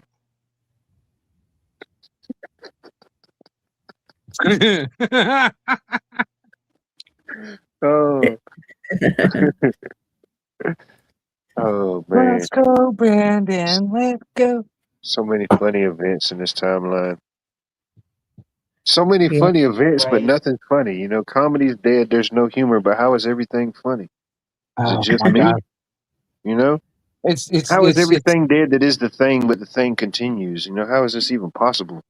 It's the masks Right. of comedy and tragedy Yeah, it is. Like, yeah, it is the tragedy. The laugh now, cry later. I guess you could flip it. You know, you could choose which one. You know, you could cry now, laugh later, or laugh now, cry later. I don't know. Guess I'd rather just go ahead and get the crying out the I way. You prefer to know, do end it at on the a good same note. time. What? What now? We don't promote fake news here, Johnny. I love you and I appreciate you, but you know what I mean. We don't promote the other Bulldogs. You could say the thing, but I won't say that thing. Frizo? Fresno? What's that? Fresno State. Yes, don't make me say the thing. So you almost got me to say it. Yeah, I almost said that. Google it. Google those other dogs. Google the pound puppies. Google pound puppies. There you go. That'll take you down the rabbit hole if you want to venture down that one. Took 'em horns. I don't even know what that means anymore. I don't have a meme for that yet. I got to upload more images. Red So I downloaded a Tide. bunch of them, but obviously I don't know where they went. I had a whole sound package. It went somewhere. Be looking. Maybe one that got sent to one of y'all.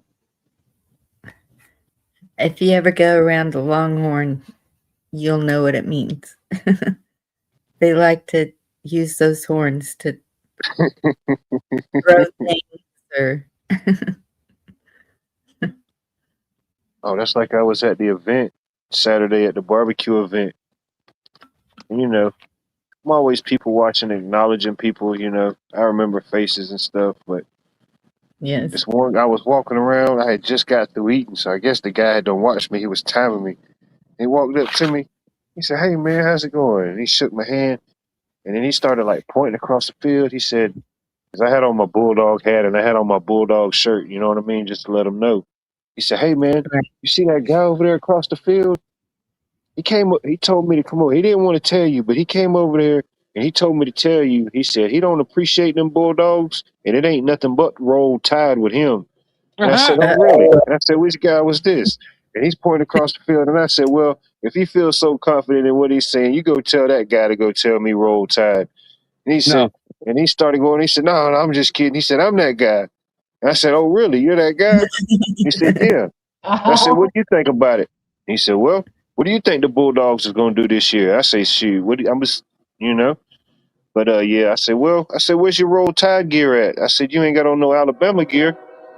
I said, "Well." But yeah, that was pretty fun. I forgot what he said his name was. Matter of fact, if you watch the video, it wasn't but two men that was in the little hog calling competition, but he was the one that was in there with the Jim Beaton shirt on.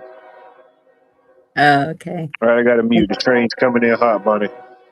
Red Tide. Red Tide. Red Tide. Yeah. Well, it's roll. But I heard a few people saying go dogs to Watt as he was walking around. But I didn't know that there could be people there from other states. Oh yeah, dude. Now I know. At the Boss Hog barbecue cook-off. Mhm. Yeah. There's people I mean, you know, even people that cook, I think, over there are like from all over the place. If I'm not Yeah, mistaken. they had South Carolina and where was that one from? Tennessee or somewhere? I can't remember. Yeah, everybody thinks they're barbecue better. Right. Well, that's because Texas knows how to barbecue. Whatever. Whatever. Well, Whatever. we're gonna have to have a cook-off meetup. So we're having a family gathering soon, and my daughter's all, it's the potato salad contest, and I said, all right, you're on.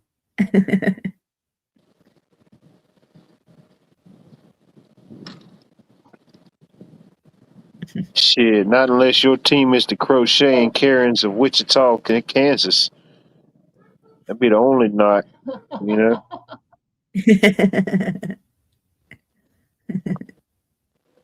Must be the Olympic knitting team of what do they call that place? Sheboygan. Boy, The American Olympic team of Sheboygan.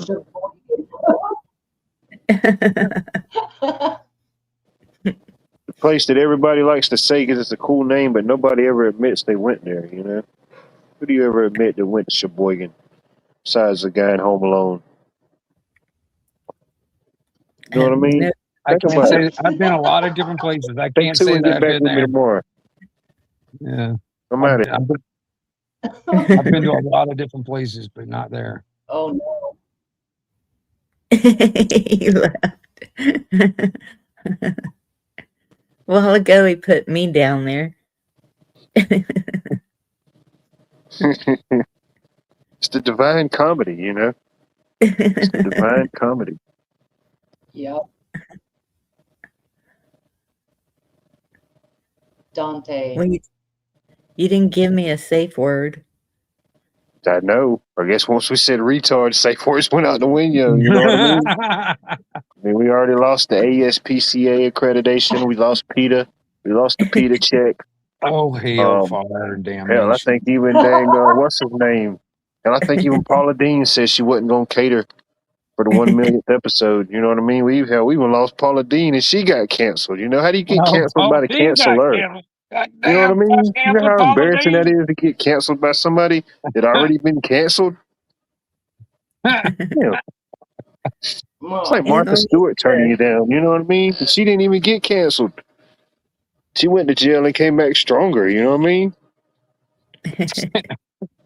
She's like the godmother. She's like Griselda Blanco. Wow, she's in full contact with Miss Cleo. That's what it is. Yeah, I know, man. Yeah. Man, Miss Cleo. Shout out Miss Cleo. Miss You may be Cleo. watching. See, Pat, She's no Pat longer can with say us. Cowboy Only in suck spirit. 'cause she's not true Texan, I think. She lived in Maine for a while, so that explains that. Cowboys may suck, but they're always going to be our cowboys. Okay, Anna. Really? Oh man, and even that's dying off. I'm gonna tell you, man, how many ranches are really left? Yeah. Oh well, I meant the team, but we got a lot of ranches. Yeah. I'm just sitting there thinking about how long is that gonna last? I mean, I know. It only takes one generation. Yep, that's all it takes, really. Mm-hmm. Yep. See, that's another thing too that's been that is basically weeded out of our psyche for generations is this idea of multi-generational wealth, you know, when it comes down to getting a piece of property and making something out of it and then having something that you can leave for your children and you can leave to those children down the line and keep that same piece of property in the family for generations and stuff. And that's how a lot of these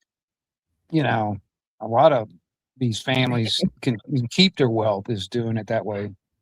But I mean, hell, that kind of mentality is kind of weeded out. It's more like, well, this is my experience from the boomer generation that raised me.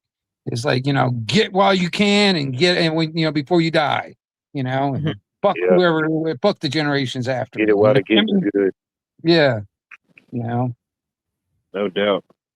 And each generation deals with that in some form, some fashion, It comes in many different ways. But yeah, I think each generation, man, is just think of all the generational wealth that gets lost, like the generational knowledge that prevents people from breaking away from that generational wealth, that gets lost along the way. So I think, each generation sees it, like each generation says, man, the kids nowadays, or everybody got to that point, I guess, to think maybe you're like, dang, now I sound like my dad or now I sound like my mom, I think ultimately we all face certain things each generation, no matter what's being put in front of us. But I do think it could be going faster. It could be exceeding. I don't know, to a certain level. Maybe cycling back to which once was. Maybe we're just repeating another cycle, another reset. Well, Got 'em. Oh yeah, but the reset definitely. is not going to benefit us in any way. No. It's No. not no. Not unless we initiate the reset. You know what I'm saying? That's why we need to teach them the value of land. Well, see, that's another thing that's being weeded out is the idea of ownership of private property. And That the idea of that, is because, this is the same thing that WEF wants. You will own nothing and you will be happy. Eat the And- bugs, that kind of shit.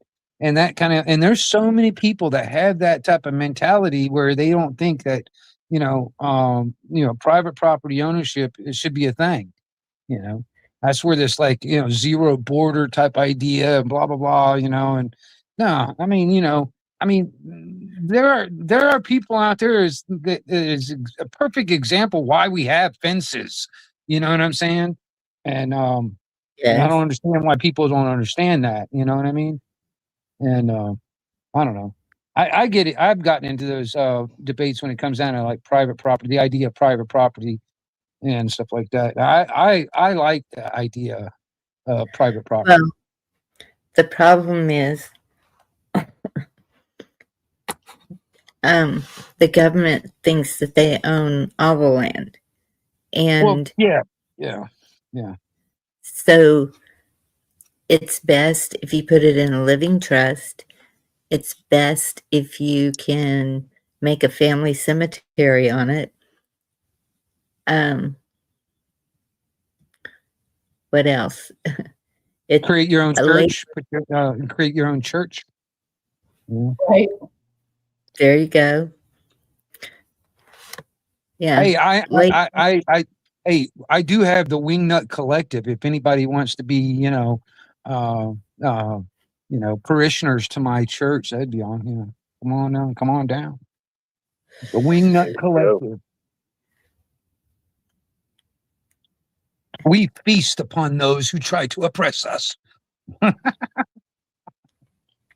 See, we had fences because of livestock.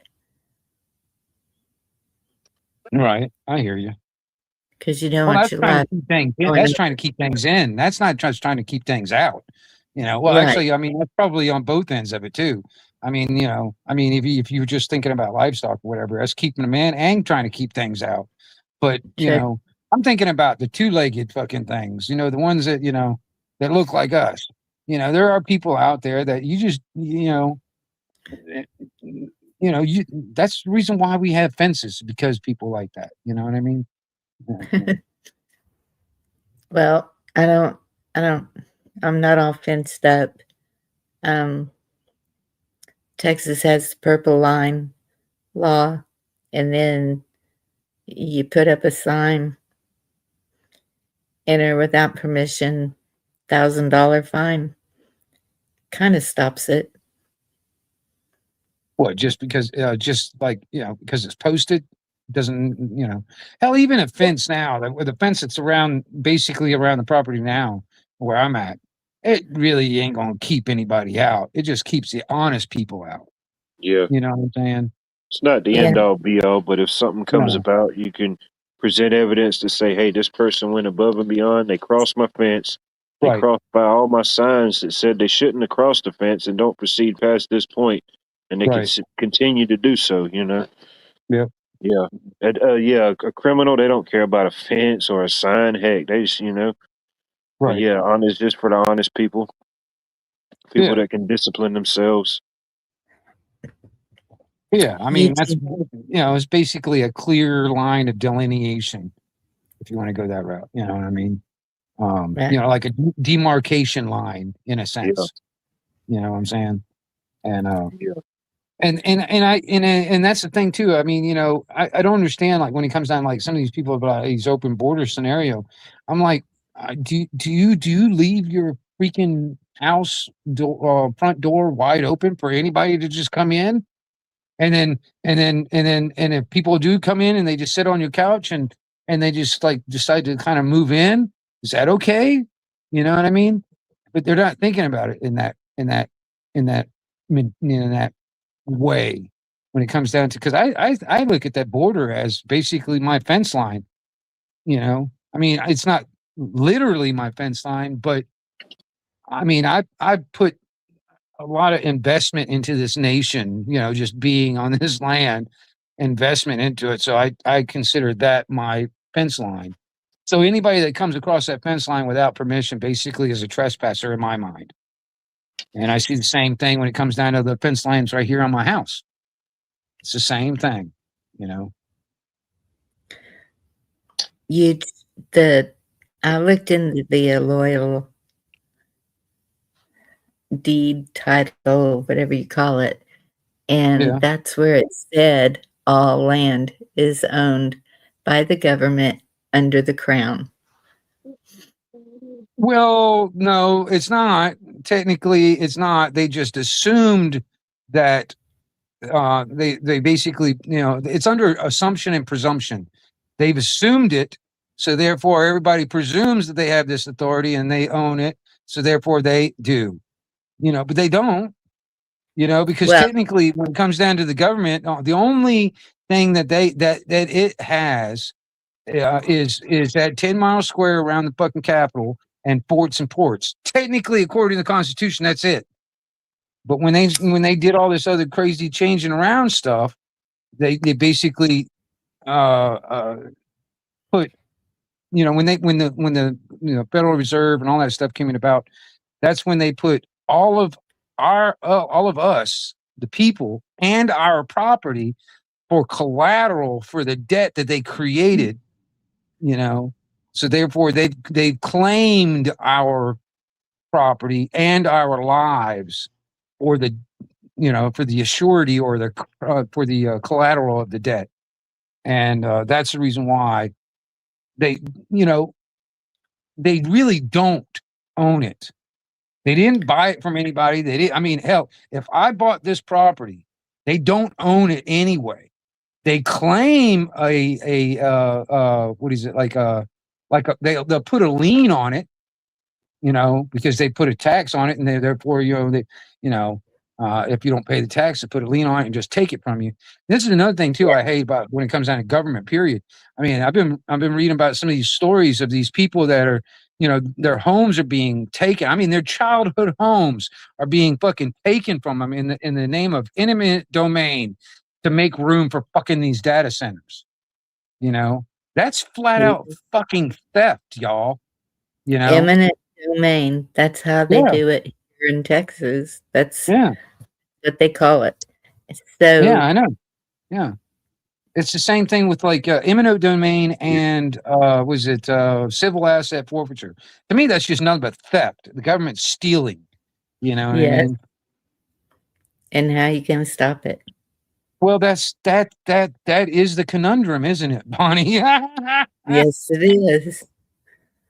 I mean, because these people they feel like they have no choice. They have to move because the eminent domain come in and they just fucking take their fucking home and their land and shit for these fucking data centers. You know, I mean, you know, I did see this one little man. Bless him. He would not give in for nothing. They decided they were going to make a highway where his house was, and he refused to give up his home. right? And so all these battles and everything, and he was like, no, this is my home. This is my life. You're not taking it away from me. They built that highway around his home. Yeah. Like one It can't side it can't going it one can't way, happen. Yeah. one side going the other way, and his home right in the middle of all Yeah. that traffic. Because It they can't thought happen. Well, I mean, they you know, thought you look in New York, that one lady that had that little house right there, I think it's in Manhattan, but she had that little yeah, house right there, and yep, and she refused to sell. And they fucking built all these skyscrapers all around her, and yes. it's still Try there. to, The house is still there. and that's what he said, that the noise drives him crazy, but he's not giving up his home. Yeah. Because, of course, he's got the traffic noise constantly. Yeah. I mean, honestly, I mean, even that, if you think about it, you could almost make it, kind of convince yourself it sounds like waves crashing on a beach. you know. Yeah. Yeah. I mean, you can almost drown out the noise in your, in a way. Well, and that's why I'm building the land here, investing in it. So I have, what do you call it? An interest? Is that the right word? An interest in the property? An interest in property? What are you talking about? What are you talking about It- now? Or Sorry. is it, it's called something. When you put something into the property, like when you build it up, Right. even Yeah, better I mean, than when you put something into it. I don't know how to explain it. I keep every receipt. like an and improvement to the property, improvements and stuff. You know what I'm talking about? Or are you telling me? Yeah, you invested into it. It's an investment. Well, it's If a you put, vested interest, like, yeah, like you were saying too, possession is 9/10 of the law. And I don't know if vested interest is the right thing, Bonnie, but I get the concept you're talking about. If you're there Yeah. and you live there, you invest, put into it, whether it's improvement, upgrades, repairs.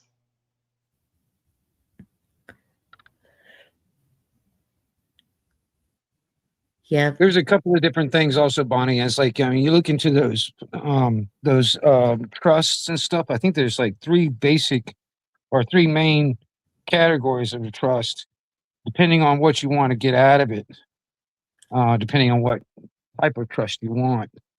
Right. The one I would do would be a living trust. Well, yeah, I mean, but there's like, I think it was irrevocable trust or something like that. I can't remember the exact names of it, but there's like one where you're the trustee, the one that created the trust, and then there will be a what do you call it, the administrator or whatever, and then there's the beneficiary. There's three parts of a trust. And like, for instance, like I'll give you an example. The birth certificate and the social security card, that's a trust that they created. Technically, unless you change your status, everyone is in the beneficiary position of that trust, because the government is the one that created the trust. There's also the I can't remember what it's called. It's the one in between, the position in between. But anyway, and that's actually the worst position to be in, because being the beneficiary, yeah, you get the beneficiary benefits of all the trust itself. But the thing is that you still have to pay taxes, and you Right. don't get, you don't get the benefits of the actual. But anyway, I've been trying to convince my sister to put this land into a trust, because then on top of that, it's harder for instance, like the property taxes and stuff like that. It wouldn't, if you had this in a trust, it would go after, they would have to put a lien on the property going through the trust instead of going after my sister personally. You know what I'm saying? It would Right. be going through the trust instead. Um, and that's just, these are just ways, legal ways to basically protect yourself from all this Mhm. crap that they put in place that nobody really, thinks about and pays attention to. I mean, even me, I mean, I know a little bit. I know about little things here and there, but I have yet to put a whole lot of that stuff in practice. Put it that way, you know what I mean? Well, And put that's like, filing all the fucking paperwork and blah blah blah. I haven't done all that yet. Yeah. that's what I was trying to get my mama to do. First, a ladybird deed. Look it up. It's pretty solid. And then once you get the ladybird deed, put it into a living trust. And I'm still thinking about the family cemetery. Right. Yeah. I mean, 'Cause that's something to think about, because honestly, I mean, even when it comes down to, like I said, mentioned the church thing, churches don't get taxed. You know what I mean? And then, if you put basically, put a church, you'd be I guess the ordained minister or whatever of your church, and then that would be on your property. Have your own little cemetery or family plot, I guess it would be. Right. There's quote unquote tax exemptions and all that shit for all that kind of stuff. Yeah.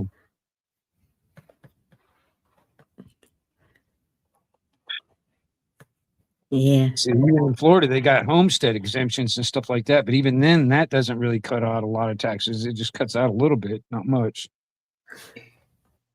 I mean, but that's another thing too, man. I mean, honestly, we need to get rid of the property tax for just regular, people that live here. You know what I mean? I mean, they can still keep property taxes for businesses, so they'll still get some revenue from that. But regular people's homes, what is it? What do they call that? What do they call that? Unrealized gain or some shit like that. That's supposed to be against the Constitution. Technically, property taxes on people's homes is supposed to be unconstitutional, but they've been getting away with it for so damn long, and convinced everybody that they can do this. And then and then the government gets even more ballsy about it, where they put the force of a fucking gun behind it. Yeah. Mm-hmm. That's It's just go if ahead, they sorry. want it, they're going to take it. Like Bruce saying, the lady who refused to accommodate a shopping center, she held out and ended up selling it for way more. Well, that's a pretty common story. And then, I mean, there's some where they'll just take it. The eminent domain thing is it's fucked up, but it'll win. By the point of a government gun, they'll force you out. Yes. I mean, well, okay, they say might makes right. Well, I don't think might makes right. I think just might, kind of makes reality, because that's really what it is. I mean, whoever's got the most, biggest stick, or whoever's got the most guns are going to make the fucking rules, right? Well, they'll try money first. Right. Yeah. Yeah. I agree. Yeah, that's the carrot and the stick. If the carrot doesn't work, they'll use the stick. You know what I mean? That's the carrot and the stick scenario. Well, that's what I told the kids. Okay, if the well goes dry, that's it. I say that, but the more I put into it, the more I'm like,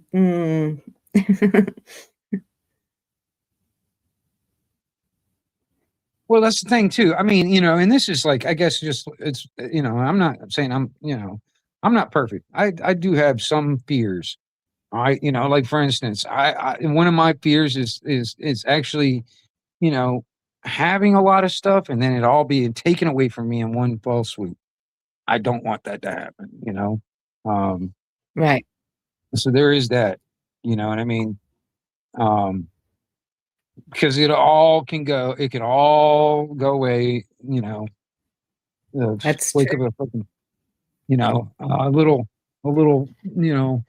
little pen going across the piece of paper. Next thing you know, they're fucking coming over here, fucking kicking me out. And what can I do? How do I fight that? Because quite honestly, even if I was to start picking off all these cops over here trying to force me off my land, it wouldn't make a fucking goddamn difference. You know what I mean? No, it You know? wasn't. I mean, I was sitting there, I wasn't on the panel. I was just in the chat, but I was the conversation for a few hours was all talking about the January 6th scenario. And I'm just like, there's some people that were sitting there like, these people were trying to take over the government, blah, blah, blah, blah, blah. I'm like, motherfucker, I mean, be real about it. I mean, seriously, even if that was the plan to go in there and start shooting up things and taking over that building, do you really think that's going to take over the government by taking one building over? You are an idiot if you think that's really how it's going to happen. They knew that. I mean, because if I knew people, I know people that went there and they were armed. But I'm gonna tell you something. If the plan was to go delete a whole bunch of people, that would have happened. But that was not the plan. The plan was just to sit there and and redress our grievances, basically. You know what I mean? And so this whole hyping up idea is like, oh, they were trying to take over the government. Yeah, you're an idiot if you think that's what it was going to be, or what the plan was. You know what I mean? And the person that was crying the most was in a whole different building. Yeah, I mean, yeah. I mean, the only thing that I can see, and I kind of agree with this. Somebody else said this. I kind of agree. The only thing that I think what happened on that day, for instance, is one of the first times in a long goddamn time the government or the politicians got nervous. Yeah. You know what I'm saying? And quite honestly, I think that's a good thing. Because I mean, honestly, what do they say is like, when the people fear the government, it's tyranny, and when the government fears the people, it's freedom. Yeah.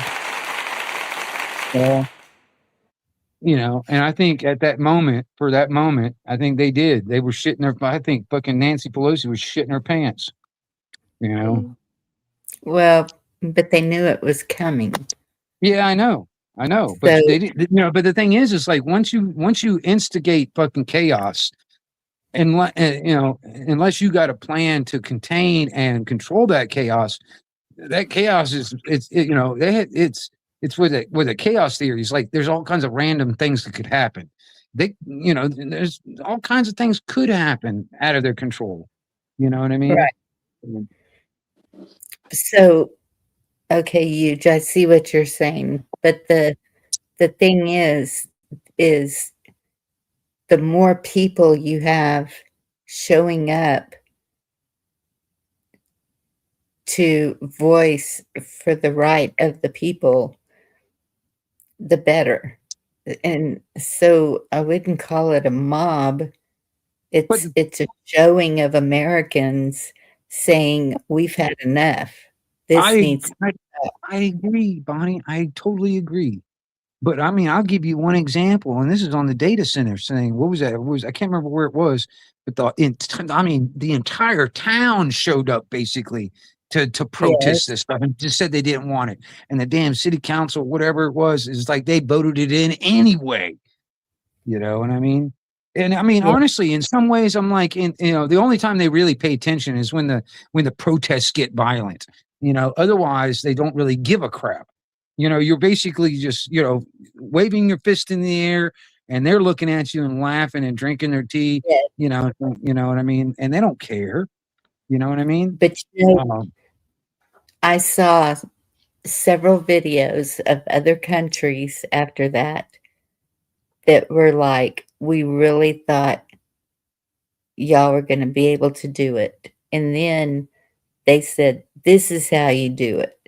And then I saw the real thing. They were going into those buildings and tearing it up. They were not holding back anything. Yeah, they weren't playing. They understand that. But even then, like what Tribe was saying, and that's where a well-regulated militia step in. Well, I mean, okay, let's say, see, technically we have the lawful right to alter or abolish the government, all right? But It won't happen with like a few ragtag militias around the fucking country. It would have to be statewide in a sense, you know, like the whole state of Florida and all of our militia in the state of Florida going up against, and maybe even grabbing a couple other states to kind of help us out.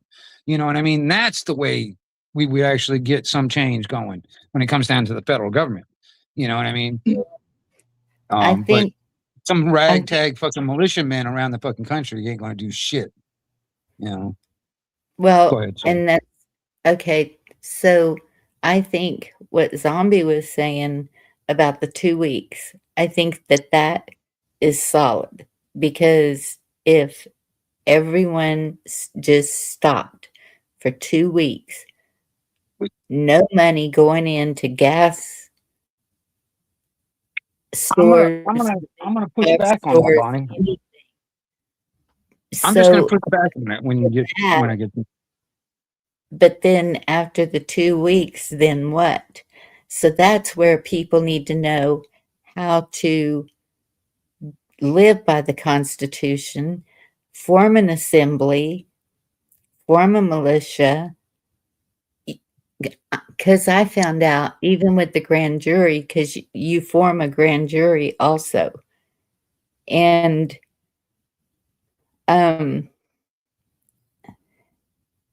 so you kind of have to have a militia or a sheriff to enforce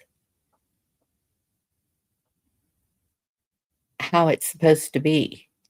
Like, the government has the military. Well, well, you know, I'm gonna tell you something, man. You know, those high up generals and all that stuff, they have minds of their own too. They could either honor their oath, or they can just sit there and do as they're told. You know, so they may or may not have the military. You know, these politicians, you know, they are nothing without somebody obeying and complying with their orders. I mean, otherwise they don't matter. You know what I mean? And even in on the 2 week scenario, man, I'm gonna tell you something, man. You know, too many people have got too much to lose to even try that experiment. You know what I mean? And that's the problem. The only time we become dangerous is when we got nothing left to lose. And I mean, you know, when I say that, is like, for instance, there's a lot of people that rely and depend on the system that is in place now. So that is something that they don't want to lose. So they will Right. not. Social They won't- Security is a big one. Because a lot of people are living just on Social Security. And Well, yeah. You so know, they're not gonna stop their paycheck from coming in. I mean, they're not gonna try and, you know, stop that shit. You know, they want that stuff. It's kind of like, if I relate it to the Matrix movie, there's always going to be that one guy that wants to stay into the Matrix. You know, there's always going to be those people that want to stay in the Matrix because their life is happy, they're blissful, they're fucking profitable. You know what I mean? You know, so they don't want it to go away. They like the system just the way it is, you know, and they'll fight tooth and nail to keep it that way. Larry, the Constitution of States opens up the removal of the Bill of Rights, is what I was told, because there is a big movement for the Constitution of States. Is it the Constitution of States? Continue. But anyway, the thing of states. But yes, people are too comfortable. There is no way to get the whole nation to agree on anything. We see that just with the polls. So, well, see, that's the thing too. It's like, you know, I mean, and I've said this before. It's like, okay, I've seen the dominoes been stacking up for decades. The thing is, it's like all it's needing is that little nudge and knocking those dominoes over. Or this is like, or I could relate it to a powder keg.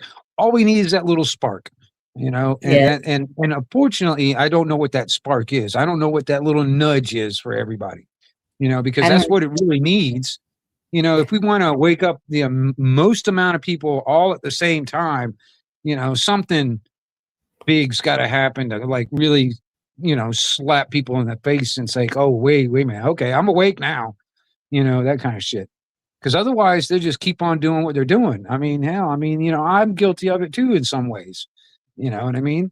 You know, I'm, you know, I don't want to just continue to go along to get along because where does that lead us? You know, I mean, to what end do we just continue to go along to get along? You that's what know, I said last night. Everything that happens, I'm thinking, okay, this is the line. People are going to react. And no, they just keep accepting it. Anything that comes out, they they may talk mad and say things, but they don't do the things, you know? Well, I don't think we can control other people or, you know, most of what we see, whether it's poll numbers or any kind of statistic or whatever, those they're hogwash. These are very carefully designed and crafted presentations to us to consume, and that's another problem. We're in a consumerist culture. I Yes. think we can control ourselves individually, and if that means non-compliance, you know, freedom is in you. The spirit of Walmart is in you. But like, so Yes. fight with your wallet, I think, is a really, it can be pretty powerful. They love money, and if they stop getting it, we're already seeing a lot of businesses shut down for greed or quality, whatever it is. Yep. But I don't think we would need a timeline. 2 weeks, to me, it's like, no, make it your lifestyle. If you're not going to support a certain company, don't support it. If you can, for me, use cash at a local business, keep the dollar alive as much as you Right. can. You But see, and that's where I think the 2 weeks would show people that they could do that. but even They would then, go Bonnie, like you out were saying, if they what do you needed, do after that 2 weeks? Sorry, I'm if they needed something, they would go local. They would find the farmers, the ranchers, the people who have the natural things necessary to sustain. You know what, that's a Bonnie? I'm gonna tell you this too. I mean, you know, most people don't even have 2 weeks worth of food in their pantry right now. You correct. know, It's 3 days. Most people have 3 days, if that. See, So and that's what I find just totally weird because, okay, a lot of people just get paid monthly. So they're going to go out and get as much as they can to last for that month. So I don't know why they would only have 3 days worth of food. I can go down there to my kids' house right now, and their freezer is crammed. Their cabinets are crammed. They wouldn't starve. They may not eat what they want to eat, but they're going to be able to eat. mhm. And I make sure of that up here too. It's Well, you'd be surprised. I mean, again, it's individual, and you're ahead of the game in that respect. But most people don't have 3 days or a solid week, and they can't afford gas right now. They can't try and catch up or get ahead. So I think overall, what we can do, if there's you know, non-compliance in your heart and what you believe for yes. whatever it is, that, and each person has to challenge themselves to that. Some are never going to sign up. yeah. Dude, I was talking Yeah. to my sister that lives out in California today, and she was telling me damn gas over there is $6.25 a gallon. I was like, oh my Yeah. God, it's fucking Ridiculous. insane. That's insane. Yeah. Ours went over $4. I've never seen that happen. Yeah, I mean, I was like, man, she told me 625. I was like, you gotta be kidding me. And Man. yeah, I know some states are more. Yeah, she's in Some South. states just cost more to live in. She's Yeah, in where? she's just down by San Diego. Okay. Somewhere around there. Down South Yeah, California California, somewhere. definitely. California Yeah, is the most expensive state to live in, I think. yeah. She loves it out there, but I was like, man, it's just way too expensive to live there. Fucking gas and the fucking just the cost of living and all that stuff. I was like, I don't know, but you Yeah. know, she's See, you know, everybody's going to Florida. she's going to school to like trying to do like real estate, and I was like, all right, well, that's where some money's at, I guess. You know, become a realtor in used to California. be. That's a profession that's changing as the economy keeps getting worse. Houses, the real estate, you know, I didn't even use a realtor whenever I sold my house. Oh yeah. Yep. I mean, that's one less money you have to pay out if you don't use one. Yeah. Why do I need a middleman when I can do it myself? Yeah. So I did.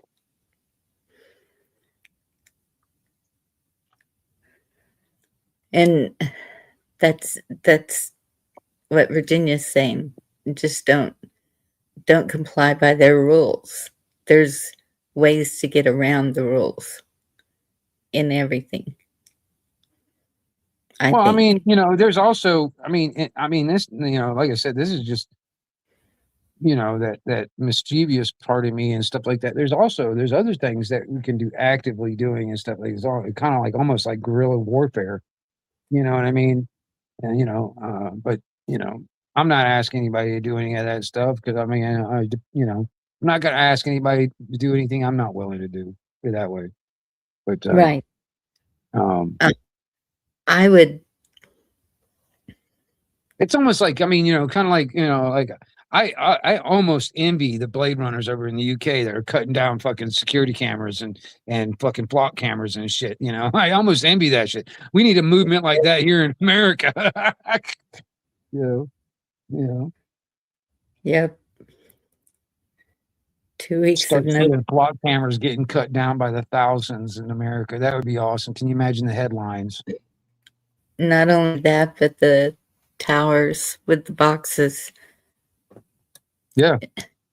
Those boxes are putting out.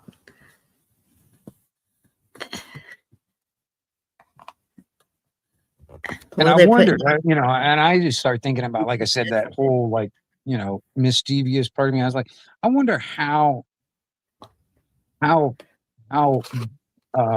protected those data centers are. Very. Because I was like, you know, because I look at our regular power grid, and I look how vulnerable our power grid, our water system is. I wonder how protected the data centers are going to be. That their main thing is security, dude. Yeah. My grandmother's town put one up, and this is a very small town, almost zero traffic going through there.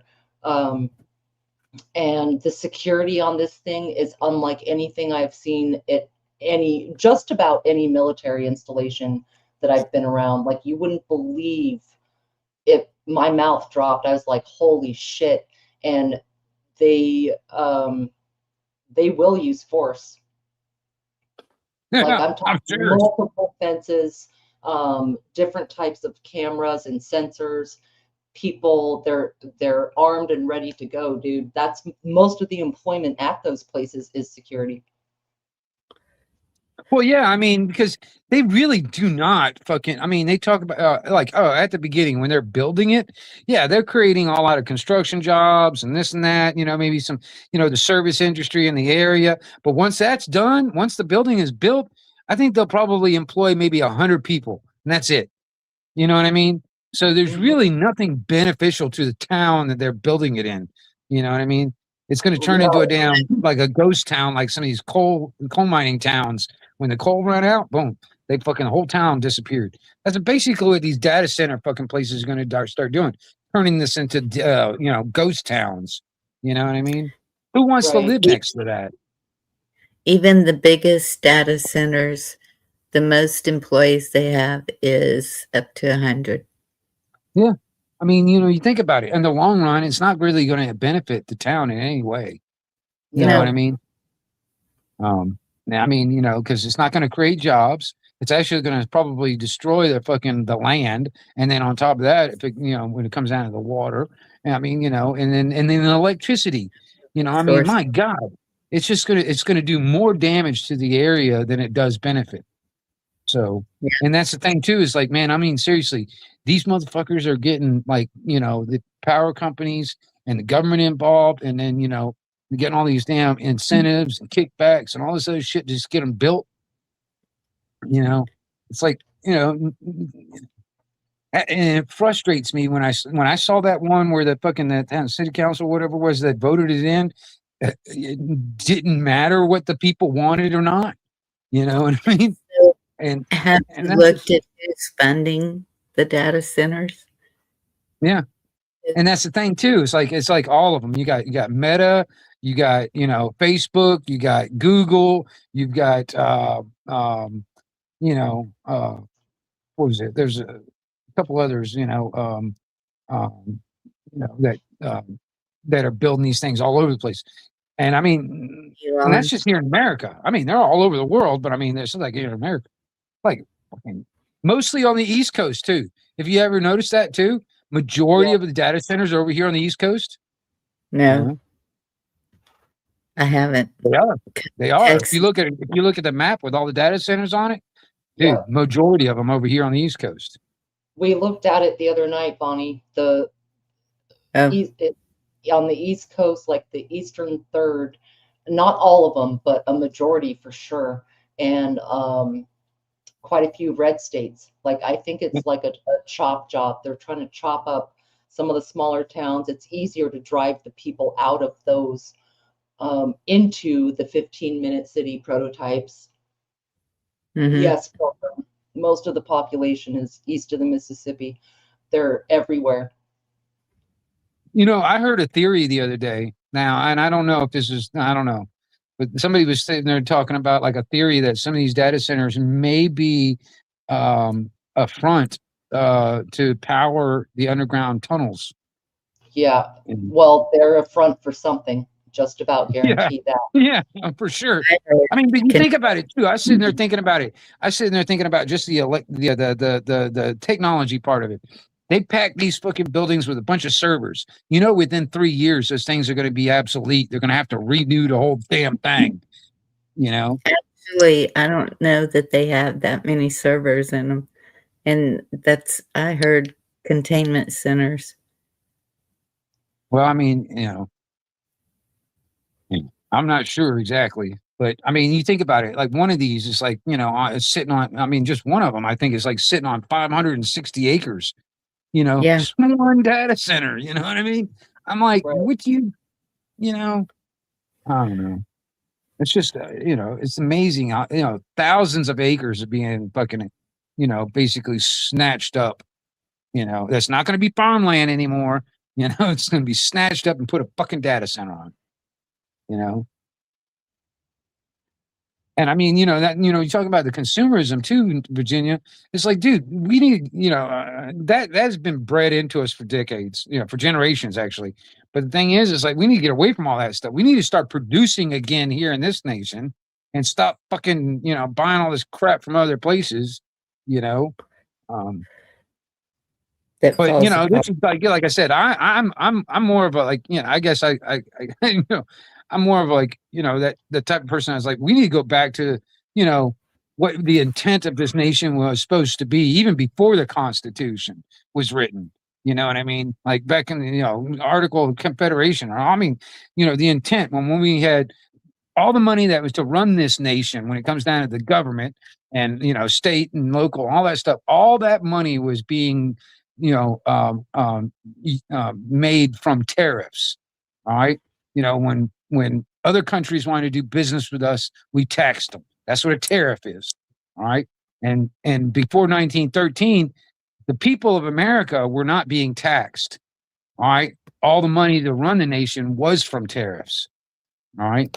But ever since they, created this debt system, this debt fucking slavery shit, and put us and our property up for the collateral of the debt that they created, now they don't want to use tariffs anymore. You know what I mean?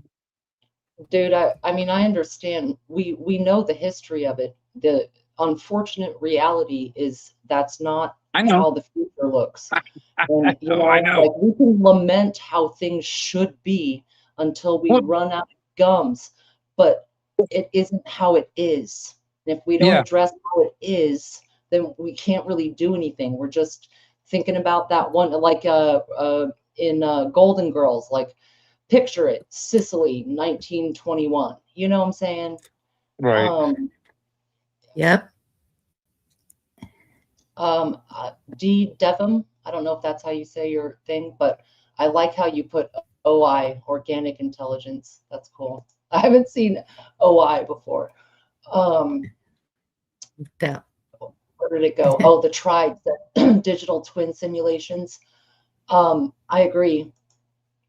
Yes, the digital twin rabbit hole is pretty enlightening as to some of the purpose of these things.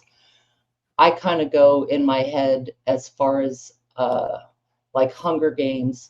This will be command centers to put the illusions, because ultimately they were in a dome of illusion, right? The Golden Dome. Yep.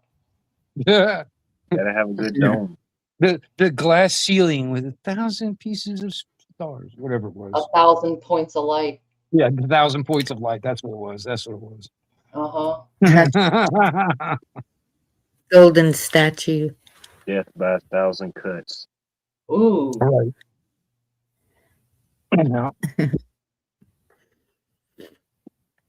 That's the thing. It's like, when I talk about like the little catalyst or whatever, that little that spark, what is going to get people, realizing who really is the aggressor and the problem? I mean, when are people going to really realize it? I don't know. I do get glimmers of hope, but it just seems like glimmers, Yeah. I like to see it on the mainstream. Can you imagine if it was mainstream and profitable to have freedom? Well, truthfully, people would not be saying it out loud. If anything, it would be almost like a underground thing. They wouldn't be advertising it. Right. I get that, Bonnie. I get that. It's like shit. I mean, even now, there are certain conversations we can have out here in the public realm like we are now. But then there's conversations that we can only talk about face to face. You know what I'm saying? But we shouldn't be fearful of that, because honestly, man, our natural right of freedom of speech, you know what I'm saying? And that needs to be protected and insured. And if the government ain't doing it, we got to do it for ourselves. Fuck it, say it loud, say it proud, kind of thing. You know what I mean? I push the limits every time I get on the YouTube, for instance. I know I have for years anyway. Because there are things that I talk about, and sometimes I don't really like doing all the self-censorship and code words and all that stuff. Sometimes I'll just blurt it out. I don't care. But that's the thing too, is like, we shouldn't have to, because that if we've got to sit back and like, in dark speakeasies and stuff like that just to speak freely. You know what I mean? That's because the people fear the government, and it shouldn't be that way. We can't have that. I mean, what is it? You can only be defeated if you believe defeat is a reality. And that's what drives me nuts. So many people think that it's a lost cause. We should, we're done for. We've lost it. I don't think so. But I'm not going to see the fruits of my labor in my lifetime. Yeah, maybe not. But Tribe's point, there is an expanding moat of ignorance separating the masses from power. That is so true. And whatever island they're on, and proverbially, it's getting smaller and smaller. Us versus them is not any social construct. It's money and power, essentially, and the rest of us. Yeah. And it's getting fewer and fewer conglomerates. We're not outnumbered, but they have better weapons. Well, that, and I'll tell you this, man, those communists out there, they really know how to organize. They got that down pat compared to a lot most of us, Yes. So do the Democrats. If you pay Well, they're attention communists. Go ahead. well, if you pay attention to them, they know how to get their way. Well, I think it's because that mentality, it's almost like it's communism and Marxism and Leninism and all that stuff kind of rolled all into one, socialism and all that stuff, and along with democracy. Those things right there, that stuff has all been tried and done many times in the history. Of course, they're just going to do the same thing over and over because it worked back then. Why change up the game when the fucking thing this tactic works? That's a fact, Tribe. All of those things are an illusion, in a sense.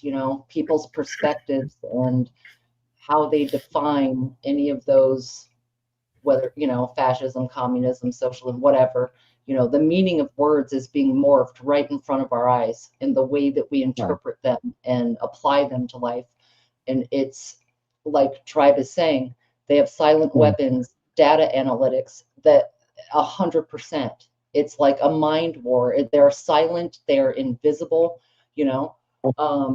so it's about personal accountability, in my opinion. We're not really gonna stop that monster. There's no shooting at it. So you right. You have to have the personal accountability and choices, what you participate in, what you support, whether it's different ways of monies or where you shop or whatever. Yeah, Tribe, I don't know if you see there's a book called Silent Weapons for Quiet Wars. Mm-hmm. It's a good read. I don't know if you're aware of it or not. Yeah.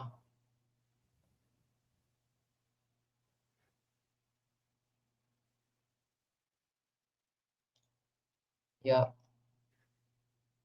Yeah, Pilgrim. Yes. See, that's another thing too, Pilgrim. I'm gonna tell you something, man. And that's what bothers me. It's like those are the ones that I think are the ones they want to stay in the matrix, and they will fight tooth and nail to stay in the matrix. They're the ones that will fucking narc you out for not wearing a mask back in the day, Mm-hmm. But those are the minds that we've got to open up and awaken. You know what I'm saying?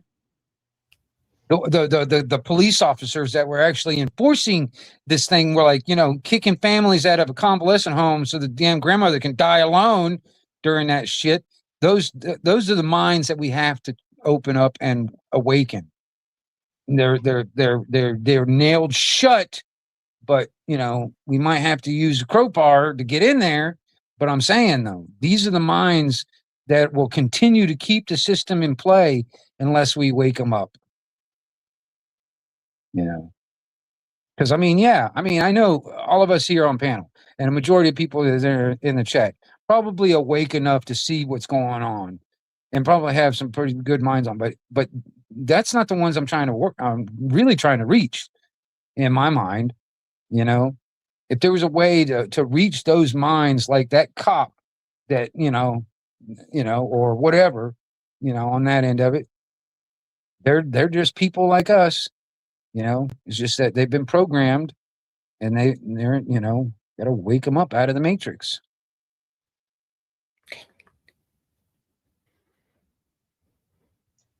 And then when it comes down to solutions and stuff, I mean, hell, we've talked about it on ad nauseum for years when it comes down to solutions.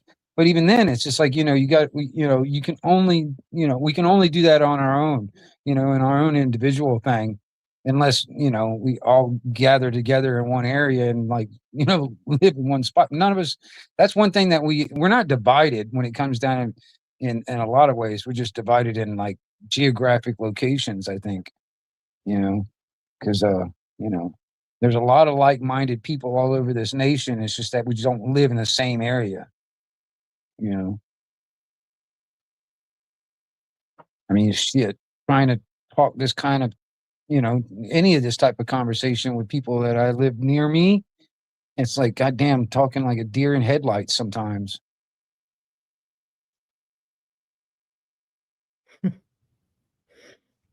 We can only work on ourselves, Yeah.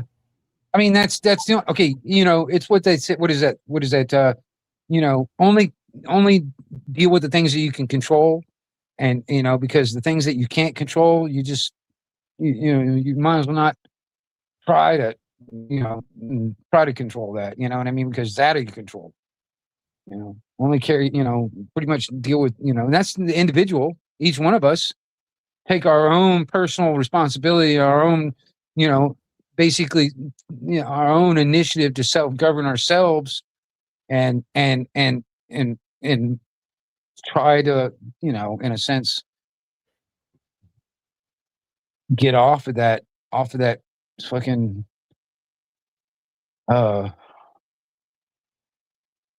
get off that plantation,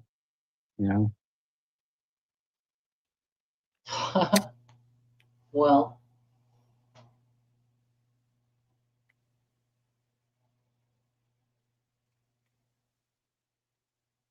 right. That is so true. The tribe.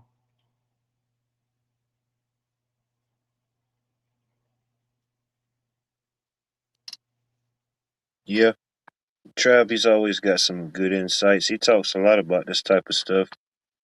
I figured he'd drop his channel link, but I guess he got a bad pinky finger, Bonnie beat you to it, the tribe, I just want you to know you have to sleep with that and live with that tonight, That's something you're gonna have to work through and deal with yourself on your own time. But I definitely appreciate you being here.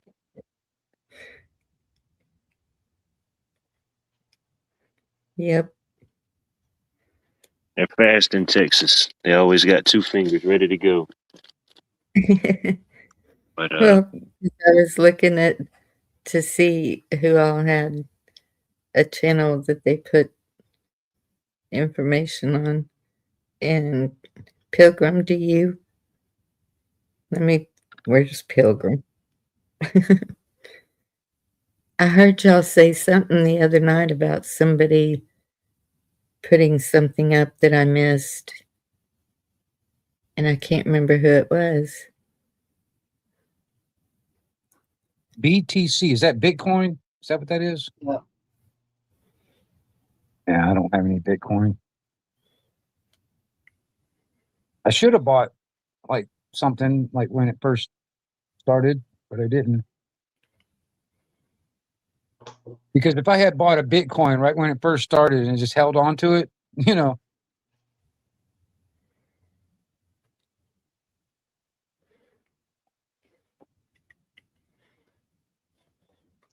back when it was like $10 or something for one Bitcoin. Yeah, I remember hearing on the radio it was $20 a share, and I thought to myself, man, I bet that's probably a pretty good investment, even though, I mean, it was brand new, and Yeah. I definitely kick myself, even though I have no desire to acquire a bunch of Bitcoin. Looking back, man, that would have been a good one. Yeah, just bought a couple of them, maybe one or two of them for that price at that time, and just held on to it, and just forgot about it, and but even then, I mean, even at the time, and even now, I'm still the same way. I see digital currency is just fucking stupid anyway. It's just another way of them fucking stealing our money. But that was what was going through my mind at that time. That's the reason why I didn't buy any, but I should have. At that time. I mean, I'm kicking myself somewhat because I mean, it kind of reminds me of my dad. My dad actually had a chance to get at the ground floor of what was it?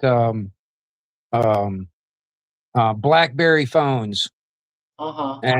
and he was kicking himself for years because he didn't get in on the ground floor of that at that time. Right. Because I mean, it didn't stick around for long, but still, he would have made some money off of it. Back when Blackberries were a thing. I mean, I hear you, Devin, but you got to buy it with something, and that might very well be the fiat money.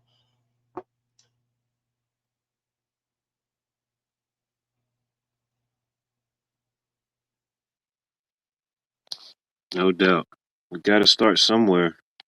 Mm-hmm. Maybe tonight was the start, Maybe tonight was the spark. Maybe tonight was the conversation, the idea, whatever was said. Who knows? We can't remember all these things. That's why it's the show about everything and nothing, You got to go back and watch it. But I don't know. Every time you say that, I think of the Seinfeld show. Every time you There say you that. go. I appreciate that. They say 5% of my audience, that's how they find me. They rewatch and binge watch episodes of Seinfeld on the YouTubes, and they somehow make it here. So I appreciate that, At this point, any compliment I'll take as a good compliment, negative or bad. Well, that's what it reminds me of, because that's what it was supposed to be.